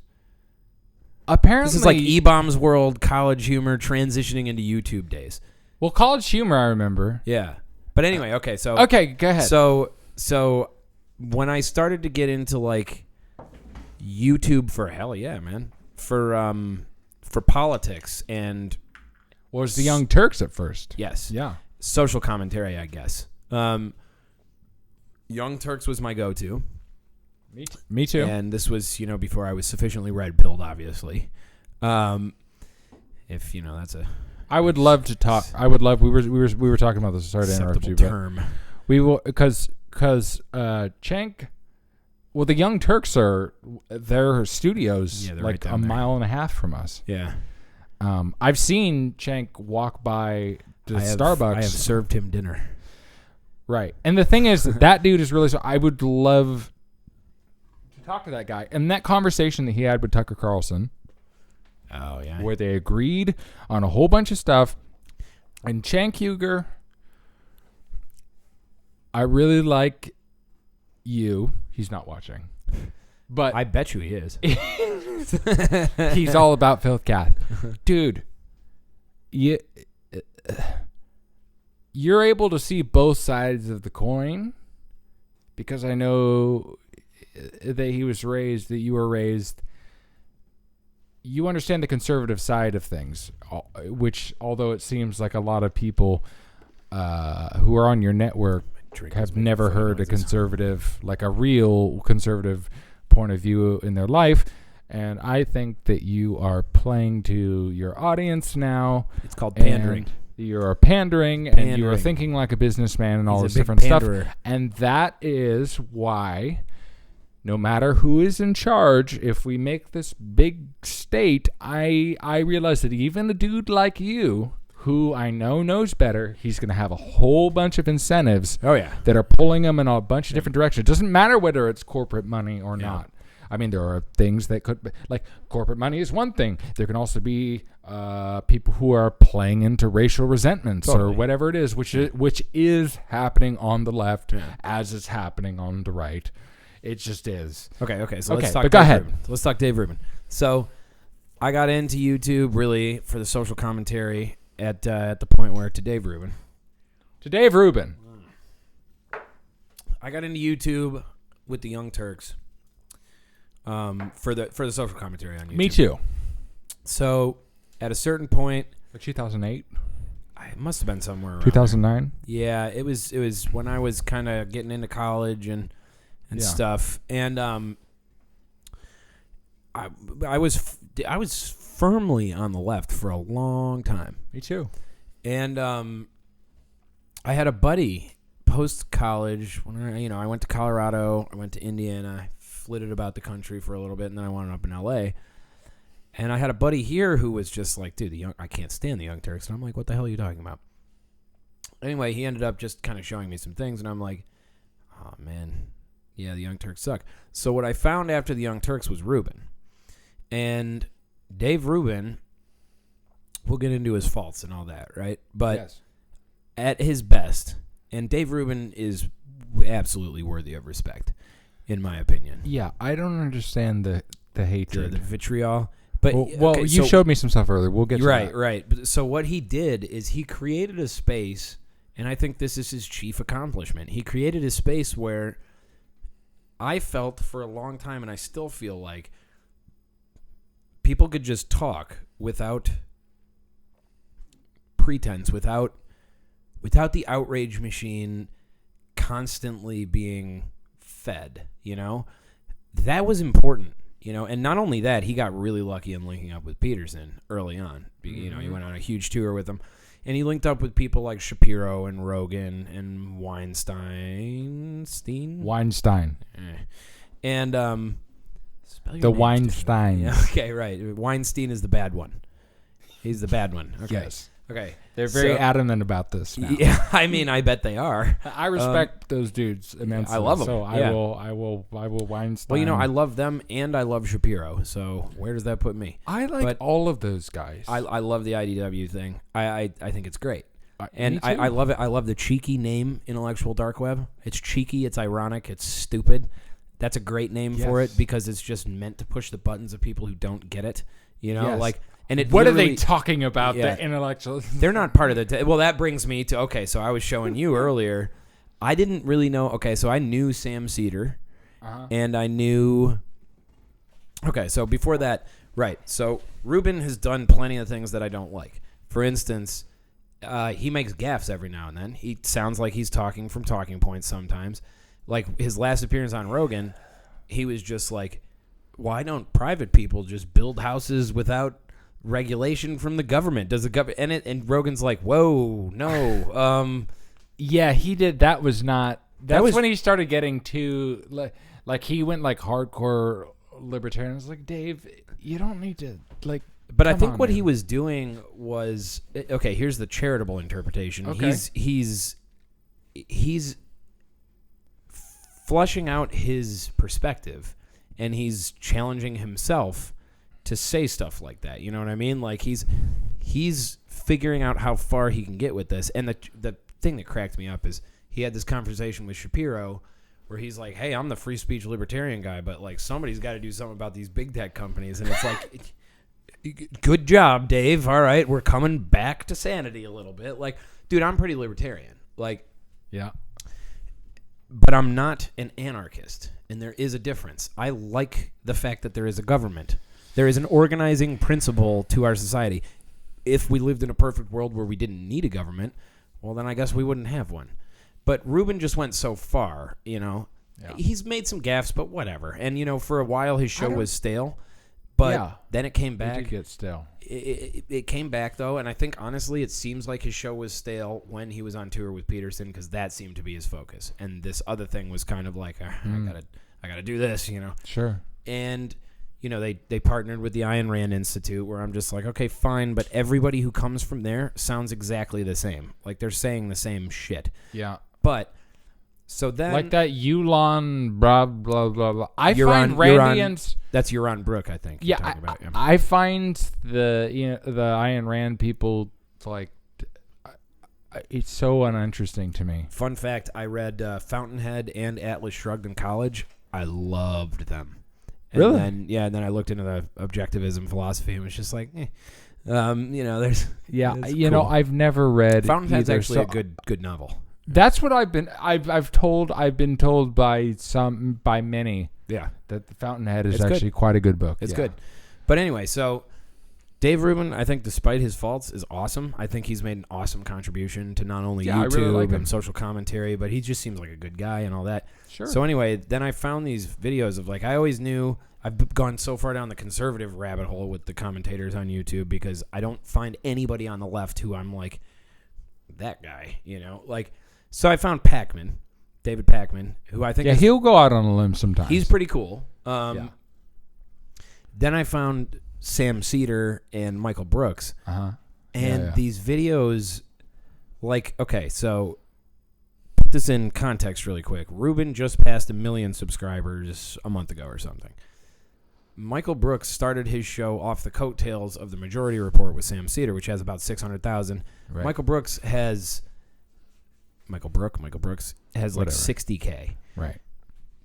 He did a video with Anna Kasparian, who is one of the most vile, bitter bitches in media, apparently. Yeah. I I feel like even putting it. I'm not saying that. He's going to say that because I feel like you should say exactly what you say. Yeah. But that also makes she's it hateful. so a lot of she No, She's I know hateful. what you're saying. It's like the There's nobody in the IDW or who would ever talk to anybody who sits around and spews venom, enjoys the destruction. They get a of pleasure other people. out They of get pleasure. There's an element of it's like it's as if they take the worst elements of human nature and their own nature and then just project it onto these other people, and it all exists out there. It's insane. So therefore laughing at it and tearing it down is a good thing. Dude, but they don't realize that they're I think you're just being an ass. Okay, so here's where I start to question. I have very mixed feeling. I have so many different feelings. Right, about exactly. Anna Kasparian. But Anna Kasparian, to me, I mean, when she put out her video, she put out a video on Dave Rubin saying why Dave Rubin really left the Young Turks. Yeah. And it's I mean, aside from the timbre of her voice, which is shrill and obnoxious, just looking at it, I bet you even if you muted the audio, you would be annoyed with the video because you can see in her eyes that she is just filled with hate. I'm sorry.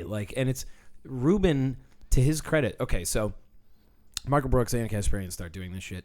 Sam Cedar is doing it. Pac-Man does it to some degree, and there is a degree of trying to grift off of Rubin's success. Because if you can get Rubin to engage, Well, it's like with the old you, radio wars, like Exactly. Howard Stern and right? yeah. You come into town, you insult everybody else there, and all of a sudden they respond to you, and then their listeners know your name. Yeah. That's big. And then Howard Stern would win. It's huge. Yeah. It's everything. You're always going after those. What's that? No, go ahead. Yeah. So you're always trying to get a following, right? So it's the strangest. I don't know. To Rubin's credit, when he's asked about it, like there's that video on the British GQ or Channel 4 or whatever. I think it was Channel 4. Channel 4. And he's showed a clip of this video from Anna Kasparian and Michael Brooks just tearing him down for like their complaint is like he wanted to make more money. It's like, okay. And he's not really a liberal anymore. Okay. Where's the part where he's an asshole? Oh, he never was. Or if he was, it's forgivable enough considering that they're being unreasonably snobby about their criticisms of Rubin. The thing is, And Rubin just goes, I'm not going to engage. the thing is, when that video that you showed me today, and this has always been a part of who The one with Kasparian and Michael Brooks? Yeah. Yeah. I mean, the thing is the glee in which they reveled in tearing down someone else. And believe me, we can all get there. That's the totally. thing. That's Yeah. part of what people are like. Yeah, of course. But the strange thing to me is I've not really seen that so much in the IDW. Although, and Jordan Peterson sometimes, and I say this because he would understand why I say it. Yeah, you guys are tight. Oh, so tight. we talk all the time. Nice. No. No. I just mean like in general, like the. No, I get what you mean. I'm just fucking with you. Like, I do think that he has a blind spot to certain. He's not particularly charitable to certain people that he deems possessed by ideology. Peterson? Yeah. Yeah, that would probably be a blind spot of his. Yeah, and also he doesn't. I also think that the hint of postmodernism in Peterson actually is the gateway that will help lead through to the next thing. Because to me, he's reconciling the postmodern, more relativist soup that you and I probably very naturally fall into, even though we don't necessarily act it out. But we can think of it. You can think of all these different frameworks and blah, blah, blah, blah. I think, the abandonment of modernism or traditional Christianity, because Peterson is not a traditional Christian type dude. He is. I saw him wear snakeskin boots onto the Rubin Report, so I don't take him as a very traditional person in general. No, he's not. He has the reason that he has such passion communicating the views that he communicates, which are by the way basic AF. They're not profound, like they're simple traditional truths. The reason he has such passion though is because he's been to the other side. I think he's been in the world of darkness, and so he knows how important these things are, and that's what I think people don't get, and that's why I like Rubin, because Rubin's been there too, and he's talked about it before. He has. So Rubin's gay, and in the gay community, it's pretty widely accepted that there's sort of a phase. Well, there's a phase that a lot of gay people go through where you go to these crazy parties and you kind of indulge in, which is exactly what you would do if you could. Yes, of course, because you have a penis and there's other people with penises. You just indulge. Gay people have a lot more sex than straight people. But you'd burn out like on any drug or anything. But the reason I think Rubin was attracted to Peterson is, and the reason that worked out is because Rubin has also seen the dark side and also indulged in it, and it's like, okay, wait, no, we saw it wasn't good, and same like with you and me. I mean, if you've done a bunch of drugs or you've drank yourself into stupidity or you've just been horribly depressed for months, sure, any of those things, which is a thing that a lot of millennials can relate to, you would be attracted to somebody like Peterson who's just like, look, I get it, I've been there too, but don't do it. It's worth not doing. It's true, and I mean, for me, and I think for you, we learned some of that the hard way. Mm-hmm. Maybe we still are, judging from the things that are on this table. My nose is still bleeding from this past weekend. Mine is not. But no, that's true. But I think in the case of someone like Peterson, is I actually have a lot to say on the subject of the transcendent and whatnot, that I feel like I'll sound foolish bringing up. I've spoken with you a bit about it. I've spoken with some of my friends about it, but what I will say is that, well, there's a number of points I could make. Here, really quick, what do you go ahead. Do you think that, I've often wondered this, what do you think Peterson sees in Rubin? Because I think, we talked earlier and I said I don't think Rubin is the smartest person in the IDW. I think he's smart. He's not, but he doesn't think he is. He doesn't pretend. He's the everyman. Exactly. But is Peterson making a pure business move, or is there something else? I hadn't considered that, because we went to see Peterson and Rubin at the Orpheum, right? I think that was a great fucking event, by the way. You see, I had heard everything he had said there before. Right. Me too. Like, it was a great event in terms of... Scott Adams was there. But what it was is, I would say that those were... The strange thing is, pretty much everybody there was like a quality person. Totally. That's what was strange. Is like everybody's like, oh yeah. It's like, no, really, everybody there are the people that you would actually like want. Like you could just sense that they were just people that were like wanted to get the right things out of life and do the right thing, and just like, which is hilarious because I thought showing up with long hair, looking like a rock guy, yeah, I was gonna be like an outcast. I was nowhere near the most out there. That was a pretty diverse crowd. It was because you had older people and younger people. Yeah. And I really liked, because everybody thinks it was like, oh well, like people don't understand what that dude is saying. Yeah. They don't hear the words that he's saying. They hear the echoes of some dead words from the past. Well, he's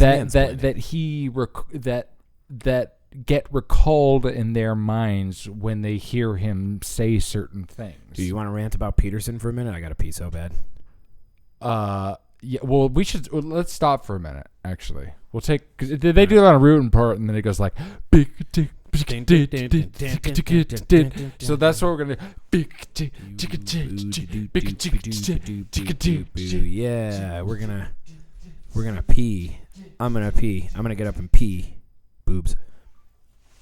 I think I got it in. You just keep the audio running.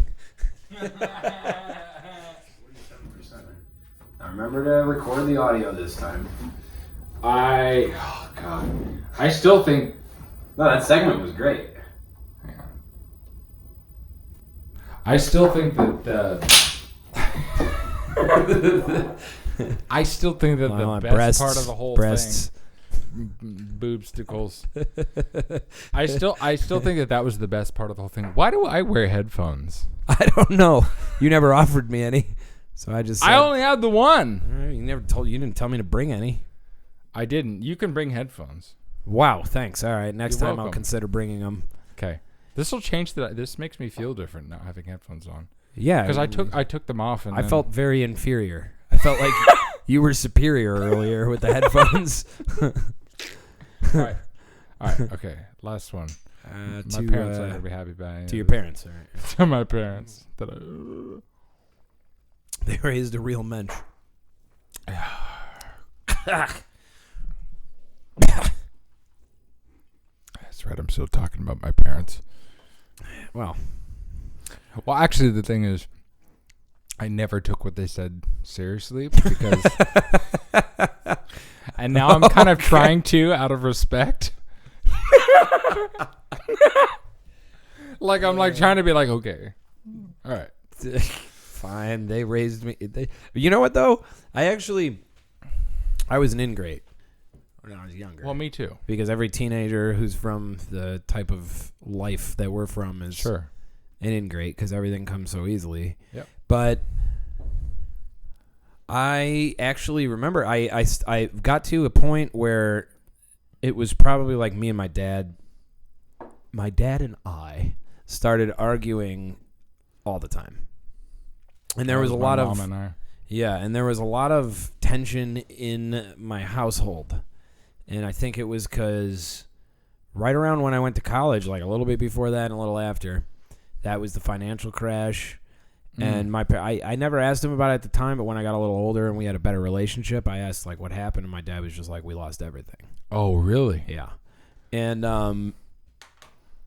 I mean, they're better now. My dad's on track to retire by the time he's 62 if he wants. Well, I mean, that's good. That's stupid good. And he probably won't because he, is obsessed with work and whatnot, which may have led to the tensions that I'm talking about. But either way, my mom and my dad would just yell and yell and yell and yell. And you don't like this slow strobe? No, okay. I'm sorry. Okay. So they would. It was just a tense household for a little bit, and then eventually I was an angry, pimply teenager, and I would just yell, and my dad, bless his heart, great man in many ways, not in this respect. He would just engage in the argument rather than try to, be the sensei and show me out of it, and at a certain point, like, I went to college, okay, we would yell at each other over the phone, and it was just a rift, with me and my parents and I. And I know a thing or two about that. Yeah, and And then I graduated college. I was on track to do the research thing, go to grad school and stuff, and I decided, well, I want to go squander the money that my parents so graciously donated to my college education, roam about the country for a bit, which I did. And I but actually didn't know that. what? I didn't know that the you roamed the country for a bit. I've Yeah. yet to really roam the country. Yeah, I'm you gotta. so high in openness, You gotta. and I just stay in California. You gotta, dude. You Yeah. You gotta just get out. Jesus Christ, Maxwell. she deserved it. One head's good enough. Although now it looks awkward. You get out of here, you bitch. Yes. I didn't mean to call you a bitch. She didn't deserve that. She didn't deserve it. No, she did nothing. But after that one was sacrificed, she was the Yeah. better one, so we Yeah. had to get rid of the demon face. it's only one. fair. Now this light has to go off too. But so Man down, I had a woman down. 2 women down. woman down, Yeah. women down. If that's their gender. I haven't asked for their pronouns yet. But so I called my parents. Actually, I didn't Z call them down. with this intention, but we just had a conversation, and I was like, because I went and roamed the country, and then I moved to Colorado, bought a one-way ticket, took a duffel bag and a guitar, and had $1,200 in my pocket or whatever, which in this day and age is an insane idea, and made it work, and never really had to ask for anything or whatnot, and so I'm not touting myself, I'm actually touting my parents, because that's what made me realize, like, wait, if I am able to be somewhat successful and my parents are the ones who raised me, maybe my parents had something to do with that. So I told them that on the phone. I was just like, I've been ungrateful and you guys are awesome. It doesn't matter if I love them. I mean, I love them because they're my parents, but as people or anything like that, like I do actually. I'm actually really lucky. But it doesn't matter if I do. It doesn't or matter not. if I think they're assholes. It doesn't. It doesn't. It really doesn't. No, but I You know what I mean, though? It doesn't. Oh, Well, I'm if sorry. they- if Did they your dad taught you yell at you a certain little things- bit? My dad didn't. My mom did. One or the other. It doesn't even fucking matter. So that's my point. Is it's okay? So you got Yeah. into some arguments and some quarrels, and I don't mean to go into. I don't want to do the Oppression Olympics thing where people are like, "Yeah, well, my dad hit me." I'm like, "Okay, well, my dad didn't, but he yelled at me enough that I remember. I distinctly remember we were playing like, oh no, I graduated high school. I quit my job. Yeah. Working for my dad, and another job working for a coffee shop because it was the last summer after high school before college, and I was just like, fuck it, I'm just gonna enjoy this because then I'm going to college, where I graduated with honors, ladies and gentlemen. So I didn't. As did I. Yes. Oh, well. Cum laude, my wow, friend. yeah. Once I transferred to the university, I was a straight A student. From my community college roots. I did. I got 1 B+. Oh, And Jesus. that's it. I got 1 C-. Top of my fucking department. Nice. So I remember this, though. I quit those jobs.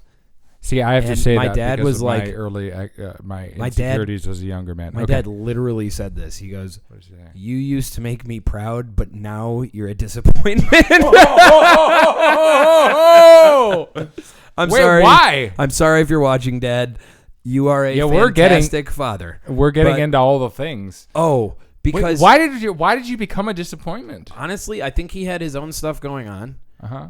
And like I said, this was at like the height of the tension in my family's household, but also because I'd shown a lot of promise in a lot of different areas. Yeah. But like my teacher said, he's wasted potential. There's so much potential there, Well, that makes 2 of us. right? And I just because my thinking at the time was I have one last summer before college, Sure. and then things get serious, right? Which Mhm. they don't. It's college. It's easy, but you don't know that at the time. So fucking easy. So I was like, all right, well, I'm going to take this summer to hang out with all my friends who I'm Yeah. not going to, it's never going to be the same. And that turned out to be true. It's never the same. After everybody leaves, friends wean, people change, life gets different. And it's good, I think, to take that take a little bit of time to just kind of Walk the earth. I'm just gonna hang, bro. That's why he said that. You know, he was just like, you're a disappointment. I'm like, he did. That was still, that hurt like shit, man. Yeah, you know, and I'm still love you, Pops. Yeah. There are things from my childhood that I'm still. It's probably the reason that I am only now beginning to understand certain aspects of my personality and where I fit in my relationships with other people. I feel like I can't talk about it yet because there's too many volatile elements. I need to be respectful and like deal with certain things on my own before I bring them out. Yeah, well, you should understand them beforehand. Well, I understand them now. I just haven't, I'm not going to speak about them in this forum when I haven't fully articulated them to the people that it needs to be articulated to. But well, like for instance, like I don't think I ever brought up to my dad. I'm like, that one time when I was 18, because that's the thing is I don't care at this point. I don't. Well, I don't care about stuff like that either. He had his own shit going on, Here's and I was a little fucking cocksucker. I was a dick. That guy had every right to be like, yo, I'm going to knock you down a peg. Well, if you were, then that was probably a good thing. My household ran a little bit differently, and it's probably one of the reasons that I am awesome. Well, yeah, I mean, obviously. Shucks. No, but I mean, honestly, it's like pressure. Whatever my experiences are, like, they're now starting to like bear this weird fruit that I had not anticipated at all. Like to where my like weird way of looking at things or approaching things, which seems so obvious to me, but is unconventional apparently, is actually the thing that's made it so I continue to fail upward. It's the best way to fail. It is. No, I mean really, because it's like, or at least in my mind, I fail upward. It's just like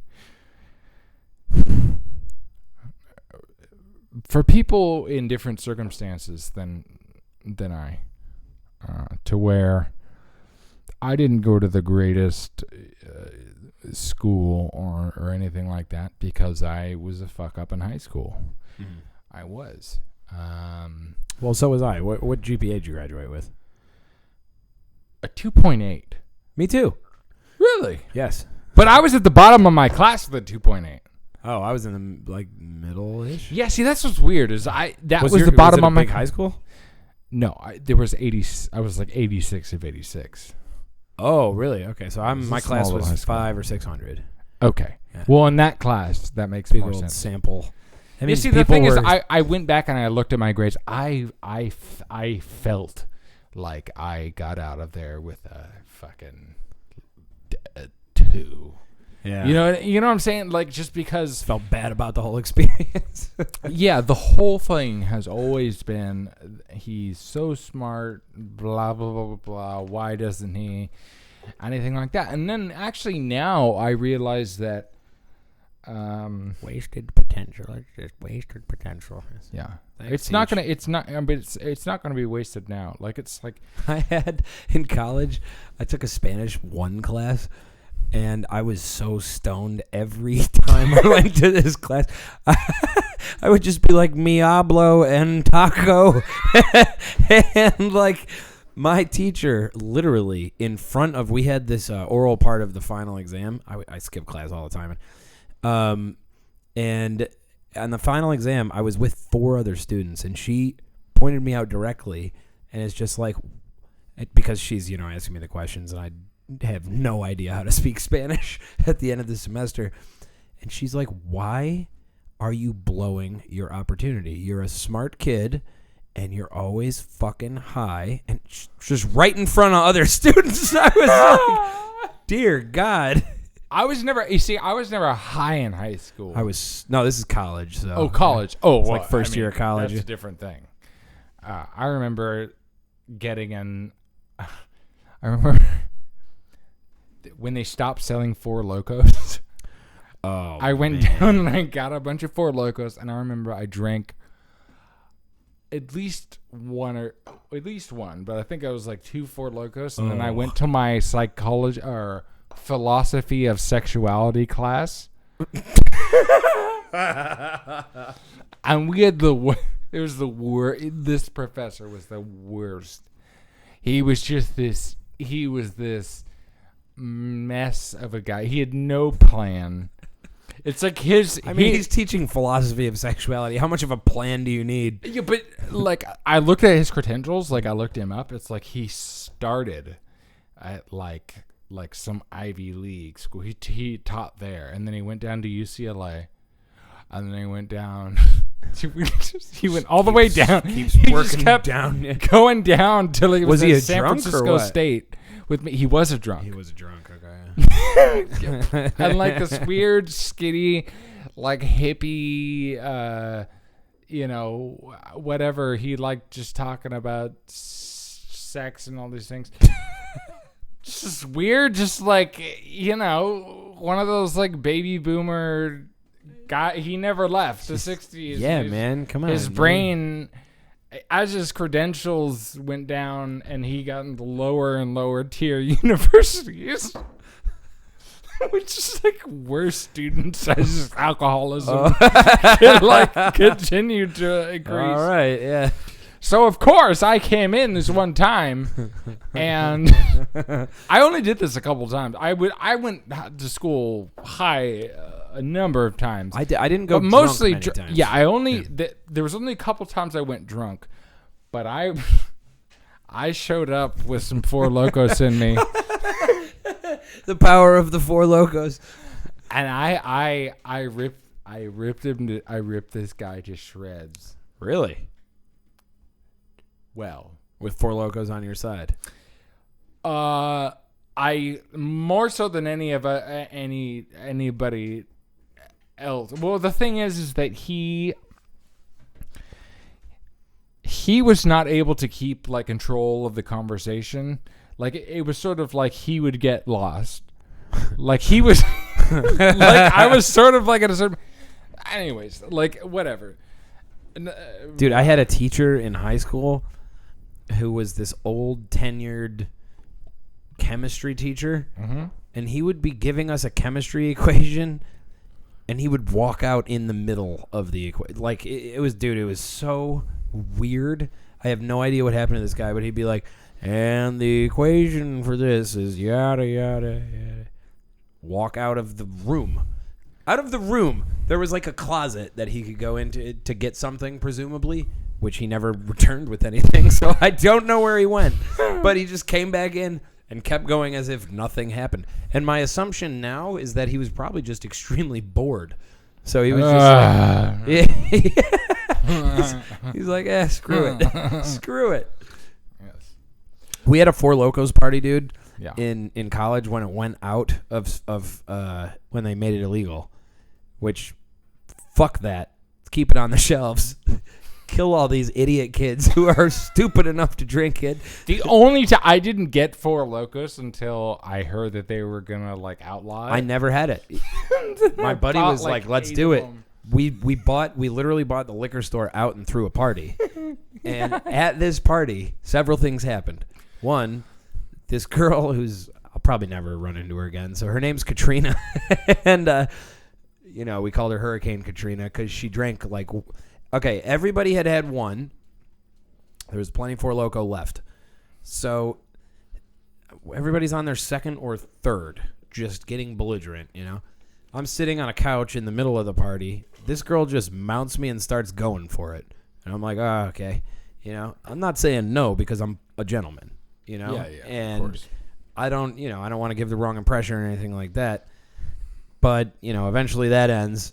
We wind up down in the basement where there's kind of this smoking room with all these cool fucking Velvet Underground posters and stuff. And everybody's down there. Like, it's about a 50-person party in a duplex. And there's like 20, 30 people down in the basement. And my buddy and I had a habit of fighting with our hunting blades when we're drunk because it's funny. This is 2 or 3 Four Locos in. Yeah, no shit. He pulls out his and starts going, let me see what you got. You know, and I'm like, dude, no, I don't really want to joke like that. We're literally in the middle of people all around this small room. Let me see what you got. I'm like, no, man. And he's like, what, are you too much of a fucking pussy?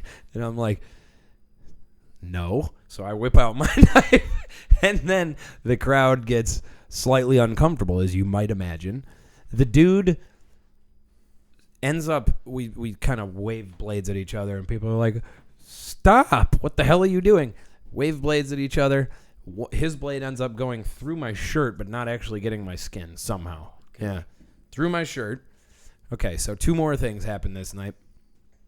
3, depending on how you want to look at it. 1, we woke up the next day, and the door to the bathroom down there was split in half horizontally, which is a strange thing to have happen right along the doorknob.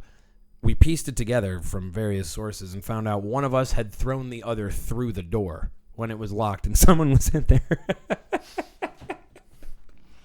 He's a heavy guy, so I think I threw him, which would mean that I was on the hook for the security deposit when they moved out. But I contest this because I don't want to pay the security deposit. Another thing happened. My buddy had broken up with his longtime girlfriend, but they were still friends, so they were at the same party. Well, he was in his room getting it on with a lady friend, and his ex didn't like that. Well, the door was locked, and she starts banging on the door, and like 3 of us are like, no, don't do that. So she's banging on the door more and more and more. We're like, please don't. She manages to break the door off the hinges, and the poor girl is under the covers, and he's naked, and he goes, what the fuck are you doing? Just sitting there like, awesome. So then I bring her up to the upstairs bathroom, and she puts her hand through the fucking toilet paper holder, just knocks it off the wall, breaks her fucking arm. And this is why Four Loko is illegal. This is, and I mean, it sounds like we're starting to get Four Loko. No, we're just having a good time, bro. Well, we are, but we should. I mean, I don't know whether or not we should SPLC me. Let's SPLC. SPLC me. Okay. So I don't know whether or not I'm gonna include the beating. I'm gonna listen to the audio. Well, we'll figure it out. Yeah. And so regardless, audio, humans of Earth, we Yes. If you're hearing this for the first time, we looked at the analytics, and there was this thing called Return of Kings. This website, the analytics of what? YouTube. The first podcast. The first podcast we did, the first FilthCast, and this is actually where we need your help, because I'm actually thinking of whether we should think of a different name or not, for a variety of reasons. Huh, okay. Because it was like, I even say in the last one, this is called the Filth Podcast, like FilthCast. even if it's the FilthCast, or like, you know what I'm saying? But FilthCast. Whatever you like, yeah. But let's see. Okay, let's look at the SPLC. I have a lot of issues with Trash SPLC. Garbage cast. No, but that kind of misses the point. Like, see, like a thing called filth or filthy, Right. is different than the filth. Yes. Like it's not even. It's just an acknowledgement of its existence. Yeah. In some sense, it's just like the filth. It doesn't even mean that we're the filth. It's just like the filth. What's this SPLC? SPLC. I actually go to their website sometimes. I like seeing who they put up on there. You porn on one tab, SPLC on the other. I was like, who's getting hate watched today? Like, okay. Oh, now I've done it. Okay. Oh, God. All right. So, all right. I'm gonna go back. I'm gonna briefly recap. So when I looked at the analytics for the last podcast, which was, or vidcast, whatever the fuck, which was very well received relatively speaking for our numbers, I noticed that there was a certain amount of traffic coming from this site called Return of Kings, and I had no idea what Return of Kings was. And then I looked it up, and it turns out that Return of Kings, which I'm looking at it right now, it says, for masculine men, Return of Kings is going on hiatus. Roosh Valzada on October 1st, 2018, it's time for a break, he says. And so he stopped. But apparently he had a show on this Return of Kings called FilthCast. And so I think that there were some people who must have been posting on this site that like, oh, FilthCast back, or like something like that. So we hear all this stuff. Okay, so this is I might be able to lend some credit to that because we talked about the music video that I did on the last one. Yeah. And I got a bunch of new likes on our Facebook page from people who look like they probably watched something called the FilthCast from the Return of Kings. No females liked the absurd for the first time. Oh, no. I look at the audience for my channel, 100% male. I look at it. Not getting laid doing this, ladies and gentlemen. I do know that there are women who watch it. Like, I know this for a fact. Oh yeah. But for some reason, like, the analytics are like, no, bro. You're not reaching females It's at all dudes. Yeah, all right. Okay. Dude fest. So anyways, these people, these cats went on hiatus, whatever, 8-9 months ago or something like that. Vice, the first headline says, awful misogynist website Return of Kings has finally been shut down. Finally. Yeah. See, I don't know anything about these people, but just Vice, those sort of headlines, just sort of awful misogynist. Oh, there's an objective. And here's the San Francisco. Although it does sound like Gate. Return of Okay, Kings is probably kind of an annoying. It's probably website. really fucking annoying. Yeah. I mean, it's like kind of the Broey horse shit that was lame even 10 years ago when it was more accepted. Yeah. Okay. Return of Kings, infamous misogynist blog, is going on hiatus, according to San Francisco Gate. Okay. All right, here we go. Darish Roosh is his name. Valzada.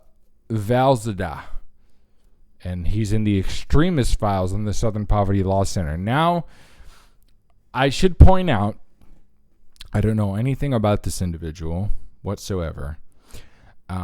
But I do have, I think the SPLC, for a variety of reasons, has some credibility issues. So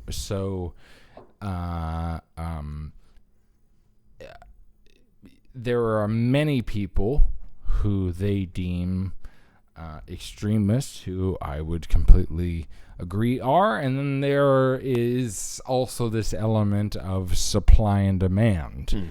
If you are a organization that has a $400 million endowment and it's about supply and demand. I mean, you better justify that amount of money. You better keep that hate up. You go. I was going to say, imagine. imagine if hate really did go away and we got rid of racism and all that. What would happen to places like the SPLC? Well, There'd they be would find a nothing- new thing. Well, that's the Yeah. thing about a lot of this is a topic we'll get into another time. This is like this was a much broier podcast. This is mostly about chicks and Four Loko. this was just like there was not a whole lot of like insightful. Well, maybe it was insightful in like some sort of way. But I all right, blame we're the gonna beef read eater. from the SPLC to cap off this second FilthCast, which let me ask you guys. Do you think we should keep the name or change it? Because I don't. I mean, there's a couple of reasons to change it. I'm not, it's like there's already been a thing called FilthCast. So maybe that. Yeah, but it got taken down because it was too offensive or something. So, well, they've here. actually been really. YouTube has been quite fair to me recently. Is that fireworks? Yeah, there's fireworks. 4th of July is over, you goddamn hooligans. Yeah, there were fireworks outside. Unimpressive fireworks. Unimpressive. Okay, so I'm going to read the extremist files of this guy. Let's see what he says about various people. Oh, boy. I feel like this could be like a recurring segment. Just see what the Southern Poverty Law Let's Center talk has. about It's just various figures. Yeah. okay. First of all, look at his face. Look at him. All right, for those of you who can't see, I would describe him as manly. Very big, bushy beard, in shape. Nice. He's handsome. What does he look like? He's a handsome man. He looks like a sort of Brazilian, or I don't. looks like he's Colombian, South American of some kind, or maybe or like Italian. he's Arabic or Italian. Okay, so he's This- either Brazilian or Italian or some kind of Muslim. That's what we know about Roosh Well, oh yeah. Well, his last name is Valdez. Valazada. Sounds- Darush? Oh, it's Middle Eastern. That He's sounds gotta Middle Eastern. There's some Yeah. Middle Eastern. He's probably like a white and Middle Eastern and All right, whatever. so okay, he's some kind of Greek. probably yeah. Okay. Extremist info. Boy, oh boy. Okay, born in 1979. Location Washington D.C. Ideology male supremacy. Male supremacy. Okay. Is that something that he says he is? No, this is what the Southern Poverty Law Center says he is. He's a male supremacist. It's Okay. I mean, they say Charles Murray's a white, and Stefan Molyneux are white nationalists. I don't know enough about Stefan Molyneux. I'm not a huge. I've heard that he he's said bothers some me. actually offensive shit. He has. Yeah. Charles Murray, I'm just like, okay, so you talk about race and IQ. He wrote a book that had a chapter about it's a whole thing. All right, so back to Roosh. Back to Roosh. Okay. About Roosh. Roosh has repeatedly advocated for predatory and forceful sexual behavior in his books. Well, On wow. his Roosh, you don't need a lot of rape advocates. well, predatory and forceful sexual behavior. So I mean, forceful sexual behavior sounds like he's like, yeah, no, rape is not only a good thing, but I am encouraging people to do it. Is that what it means? I don't know. Well, now I'm playing devil's advocate. Yeah. I know what you're saying. Maybe. The thing is I always the SPLC. They have a supply and demand problem. So I would assume that this guy's sucks. But we're gonna read some of his quotes too, and we're gonna go through the whole thing, and then we can, based on what they say, we'll get some picture. And if there are people from Return of Kings which I know some people watched the last episode. If they're here, I want to hear more about this. Tell us, ye kings. Tell us, ye kings, and Ye mighty kings. and we'll see what's going on. I always give everyone a fair hearing. It's like Read a the rule. quotes. Okay. Get on with it. Roosh is okay. On his Roosh 5 blog and on his popular mano-o-sphere platform, Return of Kings, he pushes the idea that women are intellectually inferior to men, worth only the sexual pleasure and fertility they can provide, and should be prevented from voting. Okay, that's so no good. Okay, it's not good, but He this called- is the SPLC, so it who the is. So hell we don't know. knows We what need they're to. We making need to up. look what he actually said. Yeah. But he calls this set of hateful beliefs neo-masculinity, which I've heard from other people actually. Really? Neo-masculinity. I've heard. Was there a masculinity movement? Yeah. Because, like, you ever hear the terms like new metal or neo-grunge or Yeah. I don't know. neo-conservative? Well, but to me, like, masculinity was kind of baked into the cake, and then Of awesomeness? sort of got something. Yeah. Okay. I'm gonna keep going. Roosh has mingled with the racist alt-right. What does that mean? Damn, mingled he with the racist. mingled with him. They mingled. He got himself a gin Always spritz up with for- Richard Spencer one time. Always. They listen to some smooth jazz on the Yeah, terrace. exactly. In a lounge somewhere. Always up for a misogynistic fight, he recently butted heads with women of the far-right movement. Wait, Yeah. what are the women of the far right? I don't know. What are they? No, we are actually inferior. Okay. In his own words, even if you accept the most rosy interpretation of my writing, without all the distortions from the media, can you name someone who's more extreme than me when it comes to sex relations? Maybe I really am a monster. Okay. So first of all, that could just be a dude making himself sound dangerous. Absolutely. You know what I'm saying? That was my first impression. I would say copy that and paste it into Google and see what that actual quote comes from. Sure. Okay, so I don't know about... okay. And that was from July 10, 2000. Maybe I really am a monster. But that's the thing is, like, I feel like...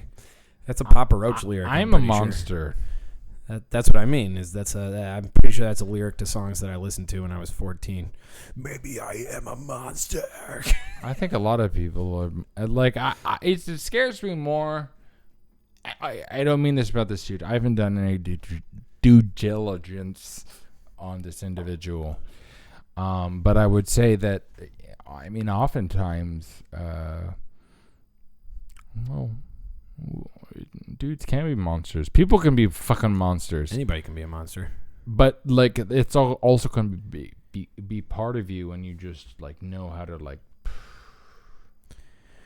Well, that Keep goes it back to under another thing control. that Peterson says. It's, it's the thing where he asks his students or whatever, what do you think you would have done in Nazi Germany if they tried to make you a guard or part of the SS or whatever? And it's like, you're kidding yourself if you think that some part of you couldn't be coerced into being a part of that regime. And he's right.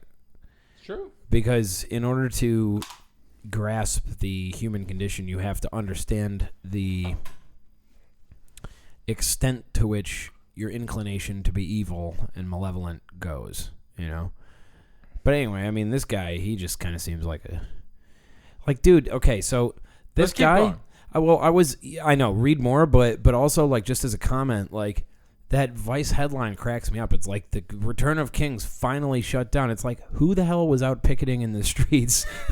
Shut down the Return of... You gave him what he was looking for. You gave him the outrage. Southern Poverty Law Center has a platform. He's doing exactly what I was talking about with Michael Brooks and Dave Rubin.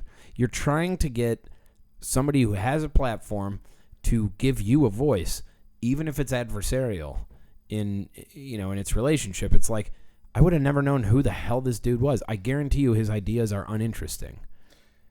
I don't know anything about it. They would be totally kind of banal. It sounds like he's the Marilyn Manson of politics or something. You know? Let's it's see. Like, oh, men rule. It's like, Okay. yeah, whatever, dude. All right, here we go. Stupid idiot Jeez. ideas. All right, okay, here we go. Am I going to eat those words? I don't know. No means no until it means yes. You've never made that joke? I've made that joke a couple times because I think it's funny. I mean, that sometimes that's true. No, I mean just as a joke. It's like they did this campaign a while ago where it's like no means no. It's like, really? I had no idea until you pointed it out like that. It's like, of course, no means no. Well, no definitely means no. But actually, no. The way he puts it, no means no, but no's can turn into yeses. Yeah, well, which is different than saying no means no until it means yes. I'll say something controversial. Okay. When it comes to sexual relations, sex is weird. Sex is weird as fuck. And I understand why people don't want to just put these ideas out. Oh, absolutely. It's extremely because people would now. use it for it would be misused. But right. Now there is a thing when you're doing the dance, and you finally get into the situation where, man, I don't know how to describe it. It's like an old school courting technique or something. The woman sort of resists because, I'm bashful and good girls don't do this kind of thing. And you're like, yeah, baby, but come on, of course you want to do this. And, she's like, but I don't even know you. And you're like, well, you know my name. And, it's this tete-a-tete, like just back and forth. See, I wish I could be this guy. I'm so envious of that. No. I'm just talking about it's just this natural sort of. I know what you're talking There's about. a natural, but everybody does, and that's what I find so disingenuous about a lot of things that I hear about it. It's like no means no. It's like not all the time though. It really doesn't, and you're fucking up the sexual experience when you say shit. I wouldn't like that. say. I don't think it's proper to say no means yes, but no can mean you haven't convinced me quite yet. That's what I'm saying. That's what I'm saying. Which is a very different. That's what I'm saying. Thing to it's say. not about it's nuance, people. You see, right? It's like there's shades of gray. There are, but it's like the tension in the dance is part of the fun. Yes, everybody's having fun. Yes. Well, that's. But also, I feel like there are I've been in situations where somebody hadn't even says like it was everything was on the up and up, and then somebody that I was with had a traumatic experience, and then something just shifted, and we were already going for it, and I could feel it. Like all of a sudden I became like I was not welcome.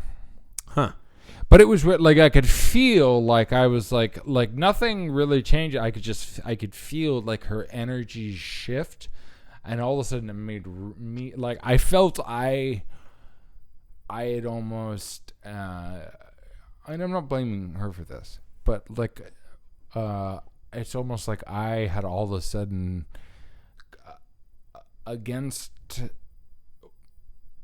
without any intention, I'd become a representation of something else. Oh, okay. It was really strange. Yeah. It was really strange, but I could sense it because it was always like such like a positive. Well, but that's the you talk about being able to sense something. It's like, well, within the context of a sexual encounter, it's like not everything is. You're not able to articulate everything. In fact, if you did, it would be a much different and much less romantic experience. That's what I really hate. No, it's like about, a dance. It's music. Exactly. Yeah. It's musical. And like the idea that like I just hate this. It's this fucking this could take us down such a dirty rabbit hole, so let's get back to this. All right, let's go back to this ass. Okay. God damn it. I won't call him an ass. I mean, he probably is an ass, but okay. No means no until it means yes. The sex was painful for her. I was only the second guy she'd ever had sex with. I didn't think she was lying because pumping her was like jamming my cock through a medieval keyhole. She whimpered like a wounded puppy, dog the entire time, but I really wanted to have an orgasm, so I was almost there. For about 10 minutes after sex, she sobbed for a good while talking about how she sinned in the eyes of God. But in an hour, she got horny again, and we went at it once more. Word.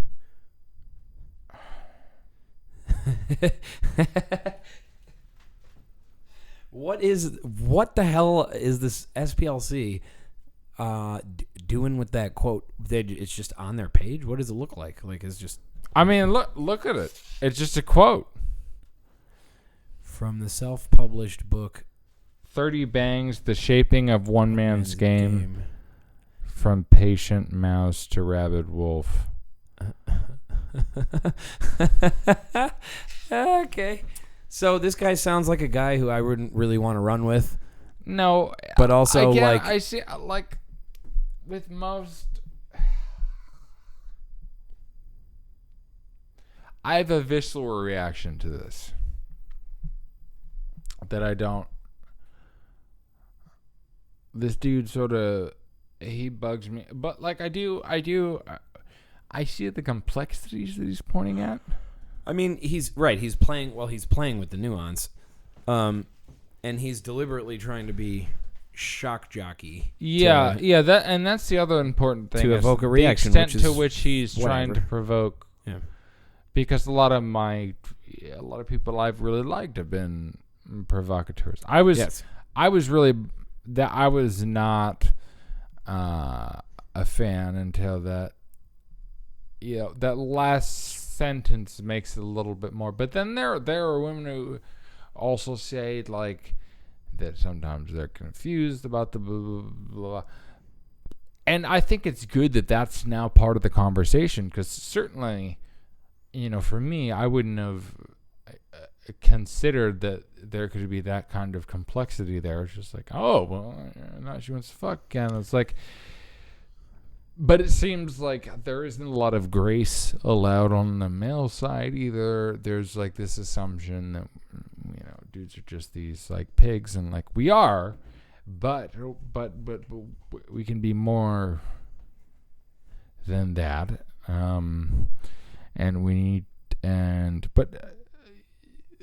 Like I've said recently, like I feel like men and women both have responsibilities to one another to understand each other's weaknesses, right?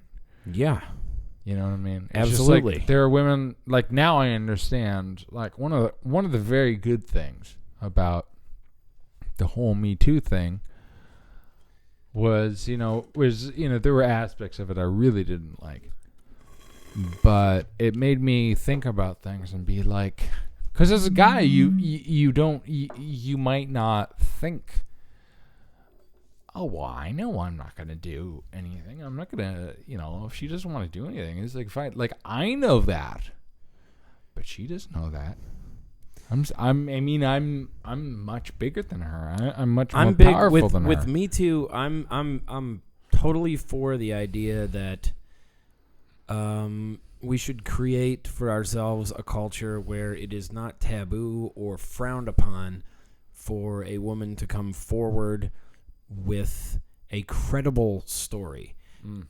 of sexual assault or something like that. I was from day one pretty much against the Me Too movement because it's not really seeking to achieve that. I think the Me Too movement is a tribal yell into the abyss. Fair enough. Just I feel we hate men. It's like, okay, look, I think that's what all these actresses who give me a fucking break. I'm sorry. use their sexuality. You fucked the director, and now you're coming out and saying he was a bad man. It's like, yeah, and you're a bad woman.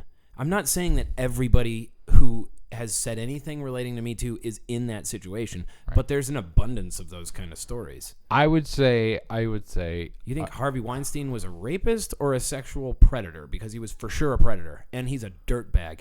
But at the same time, what he promised was money and fame. And don't tell me that not women. a bad exchange. Don't tell me. Don't tell me that women are so pure, just as a gender. Right. That's not how things work. They just, they were all innocent, and he was guilty. That Yeah, is I such don't- a load of horseshit. I don't like Adults don't think like that. No. I don't like the black and white thinking aspect. That's what I of can't it. stand. I mean, I'm sure that dude, clearly that dude. Dude was a sicko. Look at Totally. him. How the hell else is he gonna get laid? Totally. But that also, Dude's I a mean, creep. there is a part of me that just sees his ugly ass and was like, God, women can be so vicious. The guys Yeah. like that. Of course. And you can't use that as an excuse to, turn around and whatever. But like, I do. I believe that I women do are know as smart for as men, they are. and they can be as cunning and as bastardly as men. They can be as women. Oh, men can destroy bodies. Women can eat souls. God, man, I have no soul left. I've had 3 girlfriends. I know, dude. I hope I'm on my final one now. I can't handle another. I know. I get it. It's okay. We're gonna get more into the hate files. Oh my God. All right, and then not too much more though. Oh God, they got all kinds of shit. All right, Oh. all right. I'm gonna just do what like one of okay. There are There are less homosexuals abroad. I don't care what gay people do in private, but it annoys me to be surrounded by their flamboyant, deviant, and abnormal behavior in public, especially with their excessive displays of affection. First of all, calm down. Okay. I also don't care for gay men hitting on me when I'm never in gay establishments. Get over it. Yeah, get over it. Thankfully, traditional beliefs are alive and well in many foreign countries. Jeez. Traditional beliefs like boning, all these. No, dude. Okay, You know, and it's a traditional homosexuals. belief in Greece. What? Socializing young boys by having them suck old man's dicks. Get over it, bro. Yeah. Exactly. Okay. Thankfully, traditional beliefs are alive and well in many foreign countries, and homosexuals have to be more respectful of how they behave in public. Another benefit to more traditional societies is that women understand their role of appearing beautiful and submitting to strong men, something that is sorely missing in American culture. Okay, so this guy is going for, again, the inflammatory dollar. He's going for the aren't you outraged, But also, like, if that's how you actually think, well, you're sort of disgusting, I guess. Then again, okay, let me ask you this. I think most normal people are somewhat uncomfortable when you're in public and you have that one couple off in the corner who's just viciously making out in the restaurant that you just paid $85 to eat with your girlfriend in or whatever, and it's just like, what the fuck? Yo, get a room. That's where the phrase comes from, right? Are you more uncomfortable by two dudes doing that in public? No? I'm slightly more uncomfortable with it. How intense is the making? Like, Like they're just going at it. It's okay. So if you've ever worked in restaurants, there's just restaurant workers are, I think, particularly, well, they're just curmudgeonly people in general. But sure. I don't think I've really experienced that too much. How long have you lived in Los Angeles? You've never seen two dudes just making out? No, I have. I don't. It just never struck me as a significant. Okay, I mean, I've been to gay bars in West Hollywood. I've been to gay bars where It's kind of interesting. You're like the hot chick. It's cool. Not only that, you get a lot of free drinks. You get like That's privileged great. treatment if you're there with chicks because gay dudes love to turn straight dudes. So like, well, yeah, dude, I've gotten my balls grabbed, my ass. Dude, I'm in a band and I've played. been sexually assaulted. Yeah, so many times. I don't consider that assault though. I consider it a compliment. I'm like, no, me too. Thank you very much. There is no problem. Like, I'm not telling people like, oh, grab my. But it's just like it's sometimes, not a classy move. Sometimes people grab your ass. Yeah, I don't give a shit. I had a dude grab my There's balls no in the bathroom threat in West Hollywood. Yeah. I had a dude grab my balls in the bathroom, and I just kind of looked at him, and I didn't, dude. I'm gonna be honest. I had no idea how to react, and he's just like, he just goes, "No." I'm like, "No, man." He was just making sure. He's checking in. Well, he's just like, if you're into it, and I'm like, all right, well, hey, thanks for asking, buddy. You could have used your words, but I appreciate the ball grab. I can't. I've also, by the way, had that shit happen to me from females a couple different times. Oh, where they grabbed the ball. Not only that, I've had girls just come up and just fucking start making out. I told you earlier about that Four Loko party where the girl came up and just sat on me. God, man. Yes, I am a lucky man. man. This doesn't happen to me. No. I do. But that's the difference is men are like, yes, I'm lucky. Women are like, sexual assault. It's like, Jesus Christ. I talked to my mom about this. My mom, Midwestern lady, nice lady, nurse. You know? Quintessential American. My mom's a nurse too. Yeah, fucking nurses rule. Pound it, bro. Yeah. My mom's from Michigan. Nice. And I was telling her, about all this, and she's just like, I've been catcalled before. I'm like, all right. Because I was talking about catcalling, and I literally argued with someone once who was like, catcalling is the same as rape. And I'm like, you should probably check your categories because that makes things very awkward for the rest of us. And I told my mom, and my mom's like, yeah, it's getting really weird because I have a younger brother who's in college, and so she's heard about all of it. And she's like, I was catcalled when I was younger, and I always just took it as a compliment. And I'm like, right, because that's essentially what it is. By the way, none of us, I'm not going to say I'm classy, but I'm not classless enough to catcall. Like, that just seems like honestly, it doesn't seem like a winning strategy. To just, hey, baby, show me them flanks. No. I honestly think catcalling. Which one of us men are like, yeah, that's my friend. He catcalls all the time, but I hang out with him anyway. He's a good guy otherwise. It's like, I don't know any people who do that. I think catcalling is, which I've never done. I think I've sort of done it online. Construction workers do it. It is, but a lot of it is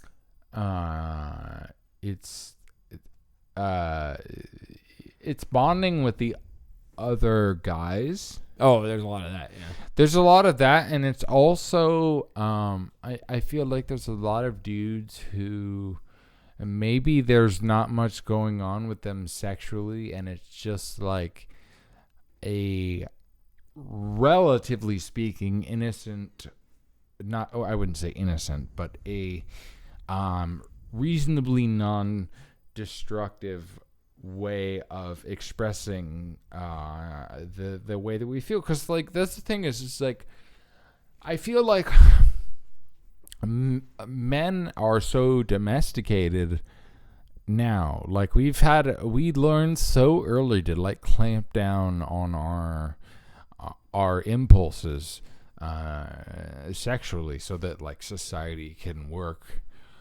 That that Dude, that's a good point, by the way, because it's like whenever women, feminists and shit, men are such pigs. Men are such pigs. What do they think? It's like, I didn't ask God when I was born to be like, hey, can you make it so that I can think about sex every 7? Can you make it so that so obnoxious? I can't hold a train of thought for 10 straight minutes because I have to think about goddamn This is sex? the thing. We don't listen. It's a my burden. Dad, I asked my dad, who is going on 60, and I was like, Dad, at some point in life, does it ever stop? And he's like, no. But you get to an age where you don't care anymore. And I'm like, I can't wait. I can't wait. Because right now, especially all through my 20s, my early 20s, dude, I was just horny as fuck all the fucking time. It's like, see, the thing is stuff with dudes, like this kind of stuff with dudes, it's never viewed as like, oh, we have to have so much compassion for the women. And maybe so. But like, why in all these like gender equality stuff? It's just like dudes have like their most sensitive, like their weakness exploited constantly. Yes. Walk out the door and look at a billboard, watch a movie. What is this? It's just like it's the same thing as like sugary, fatty food. It's these goddamn cheeseburgers that we were eating before. It just preys upon this part of your brain that you can't fucking control. Yeah. And it's like there are men out there that are like starving. Yes. Right. You're not one of them. No. I have been. I'm doing good. Yeah, exactly.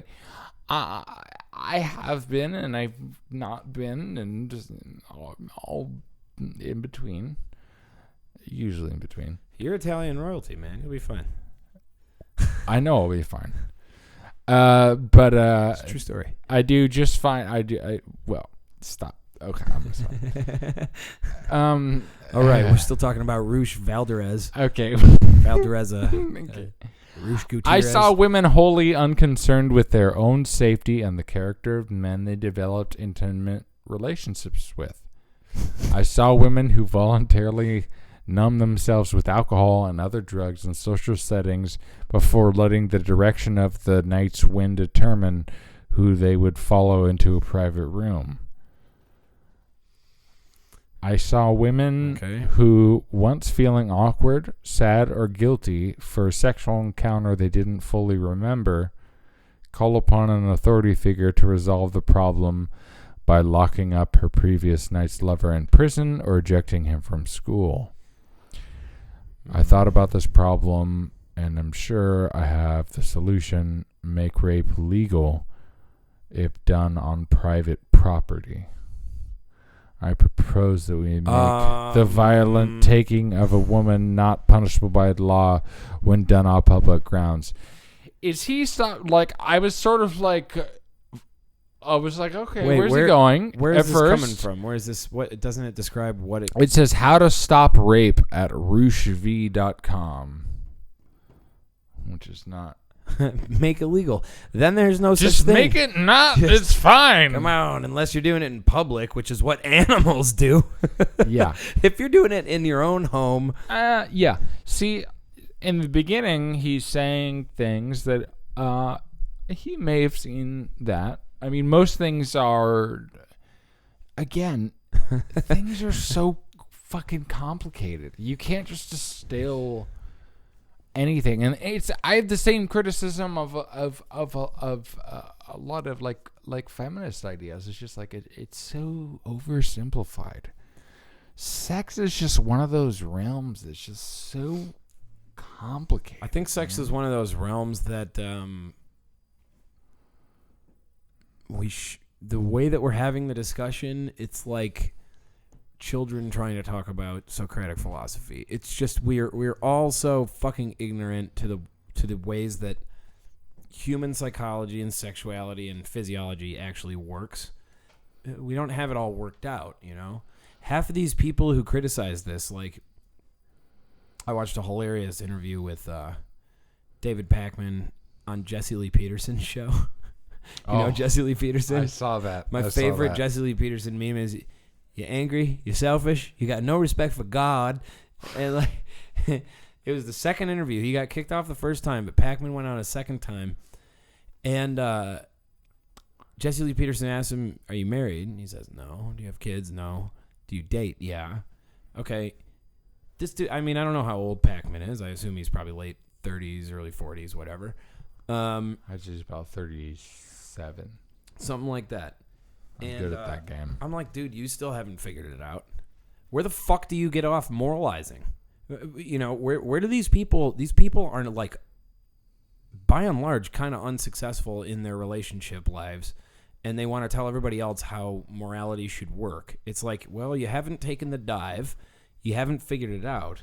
You know, I'm not discounting the fact that a bunch of different people can make it work or whatever. And I'm not even saying that that's the one and only way that you have to be, you know? But can we not all admit that there is a certain ignorance that we all have about sexuality, no matter our age, position, anything like that? Simplifying it to this degree where it's either like, well, I didn't say yes, so it was rape. Which, by the way, if I had to ask you and you said yes, it probably wasn't good sex. I'm sorry. No. There was no tango. There was no dance. No. It's much more romantic, and women, I think honest women will admit, like, it's much more. My move a lot of times has just been like, "Do you mind if I kiss you now?" Or not quite like that, but just making it obvious, because I'm in my head, like I said, I came from a history of just fucking sexual anxiety, and I'm like, "All right, I'm gonna kiss you now." "Okay, thanks, bye." "All right, see you know," like, or whatever, see where it goes, you know, and like, but it's much more romantic if somehow it's kind of slightly awkward, but you're both working through the awkwardness in tandem, you know. And then you find your way to the next stage, and you see how far it's going to go, and one of you gets nervous, but the other coaxes you in, and then the other person gets nervous, and then the other coaxes you into it, and it's like there's this natural progression. There's, again, like you said, it's musical. It's a dance. It's not a conversation. A conversation is different, you know? No, I hear you. On the other hand, saying, let's make rape legal in private is insane.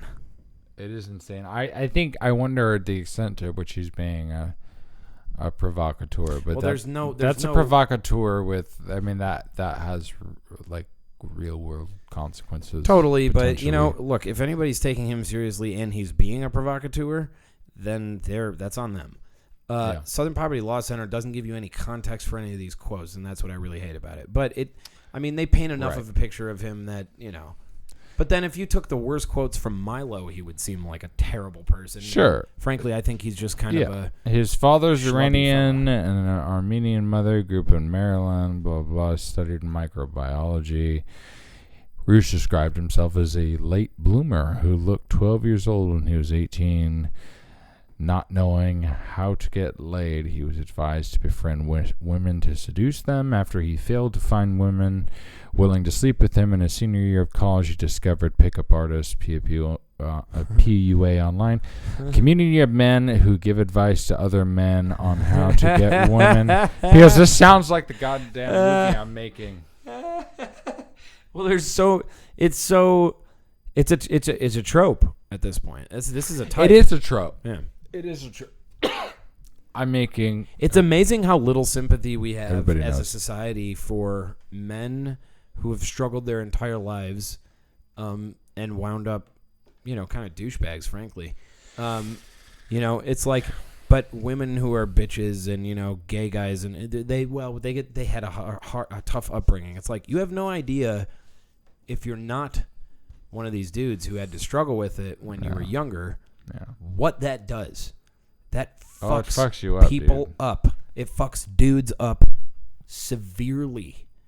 It does. It does. And it's not part of the conversation right now. And it used to be a conversation that we didn't need to have because it was understood. Right. But it went too far, and then it was like, oh, well, she asked for it. You can't she do said that. no, but she was giving me the eyes. It's just like, no, you can't. you can't do that either. But I feel like we swung so far to the other direction where it's like women actually think, some women, or young, naive women, think that like the reason men are the way they are is because society has told them to, and we should just tell them they're not. It's just like, no, Yeah. that's Yeah. not it. That's- All that said, we could read more about this Roosh son of a bitch. We'll Or read maybe more he's a on nice him another man. time. He's He not. might- He's probably not a nice man. He doesn't seem nice. He could be many things. He just doesn't seem Rape nice. should be legal in my home. Jesus. Okay. So we're gonna sign off, but Not because we want to, because we have to. because he's not a hero. But he's the man people want. He's not the man people want, but he's the one they need. He's the one we need right now. Where is she? Where is she? Why were all of the voices lame in the Batman universe with Christian Bale? I don't know. I was born in the darkness, Batman. I was born in the darkness. I'm molded by it. I actually enjoyed all those voices. All right, we're not going to go on to Batman. We talked enough about... This just became... That was the broiest... That's about as broy as we can get. I hope it continues to be broy. I had fun. I had fun being broy. Just broing out about bro stuff and shit. No politics. I can't like 10 minutes about Dave Rubin. Yeah, and then just like, back to getting laid though. Can we talk- I think it was the gin and the Miller Lite and the Carl's Jr. And the 6-pack that we drank before we started. True story. Okay, I don't know if that was good. Ice cold. All right. Yeah. First time having Carl's Jr. Spectacularly unimpressed. Although the Western Burger was pretty good. The Western Burger is good, and the crisp cut fries. My stomach hurts. Yeah. Okay, mine doesn't. Mine does not feel good. All right, everybody. There will be more FilthCast. This is the question I want to ask everybody, and comment on this. Given that this individual had a podcast called FilthCast, Roosh. This Roosh gentleman, and if you're like a Return of Kings person who's come back here, give me your thoughts about this. I want context. I want to figure out what the hell is going on. Maybe we change the name. I don't know. Maybe we keep the name and just be like, whatever, it's a different thing. That podcast is done. But also the general broiness of that conversation also puts it in the same territory, which kind of like taints us with the thing, with the Southern poverty thing, which is like not good, but also I kind of fucking hate the Southern poverty Fuck line. the SPLC. They Yeah, and suck. Morris Deeds sucks. The guy who owns it, they just came out.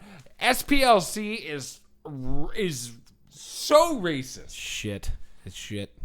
No, it really is. They just came out a thing like they had a whole article in like the New Yorker about Morris Deeds, the guy who owns it, and it's just how it's like this. Of course, the people that spend all their time calling everybody racist turn out to be like hardcore racist. What was themselves. the term you gave me earlier? What was the quote? Something about how, All criticism is self-criticism. boom, baby. That's the end of it. That's beautiful. Yeah, that's a good way to end. So, So lick my butt and suck on my balls, America, fuck yeah, something about the saving money for whatever. Okay.